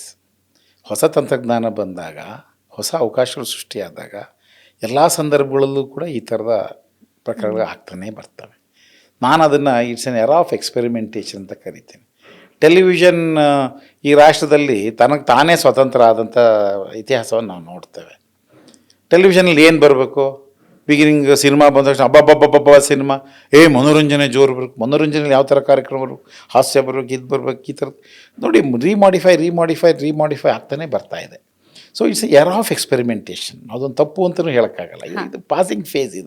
ಅದು ಒಂದು ಜ್ಞಾಪಕ ಇರಲಿ, ಯಾವುದೇ ತಂತ್ರಜ್ಞಾನ ಬರಲಿ, ಯಾವುದೇ ಎಕ್ಸ್ಪೆರಿಮೆಂಟ್ ಆಗಲಿ, ಹೌದು ಇದು ಎಕ್ಸ್ಪೆರಿಮೆಂಟ್ನ ನಾನು ಕುತೂಹಲದಿಂದ ನೋಡ್ತೀನಿ. ಎಷ್ಟು ದಿವಸ ನೋಡ್ತೀನಿ? ಮಾಧ್ಯಮ ಸಾಮಾಜಿಕ ಹೊಣೆಗಾರಿಕೆಯನ್ನು ಬಿಟ್ಟು ಈ ತರಹದ ಪ್ರಯೋಗಗಳು ಬಹಳ ಕಾಲ ನಿಲ್ಲುವುದಿಲ್ಲ. ಯಾವ ಮಾಧ್ಯಮದ ಜನತೆಯ ವಿಶ್ವಾಸಾರ್ಹತೆಯನ್ನು, ಜನತೆಯ ನಂಬಿಕೆಯನ್ನು ಕಳೆದುಕೊಂಡ ಯಾವ ಮಾಧ್ಯಮವೂ ಕೂಡ ಭಾಳ ಕಾಲ ನಿಲ್ಲೋದಿಲ್ಲ. So it's a passing phase. ನೋಡ್ತೀವಿ, 1 ಸರಿ 2 ಸರಿ 3 ಸರಿ ಆಟೋಮೆಟಿಕ್ಕಾಗಿ ಚೇಂಜ್ ಆಗ್ತಾ ಹೋಗುತ್ತೆ. ಅದರಿಂದ ನನಗದು ಬೇರೆ ದಶಕಗಳಲ್ಲಿ ಆದಂಥ ಬದಲಾವಣೆಗಳು, ಈಗ ಟೆಲಿವಿಷನ್ ಬಂದಂಥ ಸಂದರ್ಭದಲ್ಲಿ ನಮ್ಮ ಮುಂದೆ ದೊಡ್ಡದೊಂದು ಪ್ರಶ್ನೆ ಬಂತು. ಅಯ್ಯೋ, ಟೆಲಿವಿಷನ್ ನನ್ನ ಡ್ರಾಯಿಂಗ್ ರೂಮಿಗೆ ಬಂದು ಪತ್ರಿಕೆ ಓದೋರು ಯಾರು, ಸಿನಿಮಾ ಥಿಯೇಟ್ರ್ಗಳಿಗೆ ಹೋಗೋರು ಯಾರು, radio the listenership came down to 17% at one point of time. ಈ ಥರದ್ದು ಬಂತು. ಭಾರತೀಯ ಮಾಧ್ಯಮಕ್ಕೆ ಮೈ ಕೊಡುವೆ ಎದ್ದು ಟೆಲಿವಿಷನ್ ಜೊತೆ ಹೋರಾಟ ಮಾಡಿ ಇವತ್ತು ಸರಿಸಮಾನವಾಗಿ ಬೆಳೆದಂಥ ಪ್ರಕರಣ ಜಗತ್ತಲ್ಲಿ ಯಾವ್ದಾರು ಇದ್ದದ್ದು ಭಾರತೀಯ ಮಾಧ್ಯಮೋದ್ಯಮ. ಹಾಗಾಗಿ ನನ್ನ ಪ್ರಕಾರ ಇದು ಪಾಸಿಂಗ್ ಫೇಸ್ ಇದೆ. It's a passing phase. ಕಾಲನೇ ಉತ್ತರ ಕೊಡುತ್ತೆ, ಜನಗಳೇ ಉತ್ತರ ಕೊಡ್ತಾರೆ. ಪ್ರೊಫೆಸರ್ ಬಿ ಕೆ ರವಿ ಅವರೇ, ಇಷ್ಟೊತ್ತು ಈ ಕಾರ್ಯಕ್ರಮದಲ್ಲಿ ಭಾಗಿಯಾಗಿ ನಿಮ್ಮ ಶಿಕ್ಷಣ ಕ್ಷೇತ್ರದ ಅನುಭವ, ಮಾಧ್ಯಮದ ಬಗ್ಗೆ ಇನ್ನೂ ಹಲವಾರು ವಿಚಾರಗಳನ್ನ ನಮ್ಮ ಜೊತೆಗೆ ಹಂಚಿಕೊಂಡ್ರಿ. ಧನ್ಯವಾದಗಳು ತಮಗೆ. ನಮಸ್ಕಾರ. ನಮಸ್ಕಾರ. ಆತ್ಮೀಯರೇ, ಇದಾಗಿತ್ತು ಇವತ್ತಿನ ಚಾಟ್ ರೂಮ್ ಕಾರ್ಯಕ್ರಮ. ಈ ತರದ ಬೇರೆ ಅನೇಕ ಕಾರ್ಯಕ್ರಮಗಳು ನಮ್ಮ ಚಾನೆಲ್ ನಲ್ಲಿ ಲಭ್ಯ ಇದೆ. ನೀವು ನಮ್ಮ ಕಾರ್ಯಕ್ರಮಗಳನ್ನ ನೋಡಿ, ಲೈಕ್ ಮಾಡಿ, ಶೇರ್ ಮಾಡಿ. ನಮ್ಮ ಕಾರ್ಯಕ್ರಮದ ಬಗ್ಗೆ ಏನಾದರೂ ಅನಿಸಿಕೆ, ಅಭಿಪ್ರಾಯ ಇದ್ರೆ ಅದನ್ನು ಕೂಡ ಕಮೆಂಟ್ ಮುಖಾಂತರವಾಗಿ ತಿಳಿಸಿ. ನಮಸ್ಕಾರ.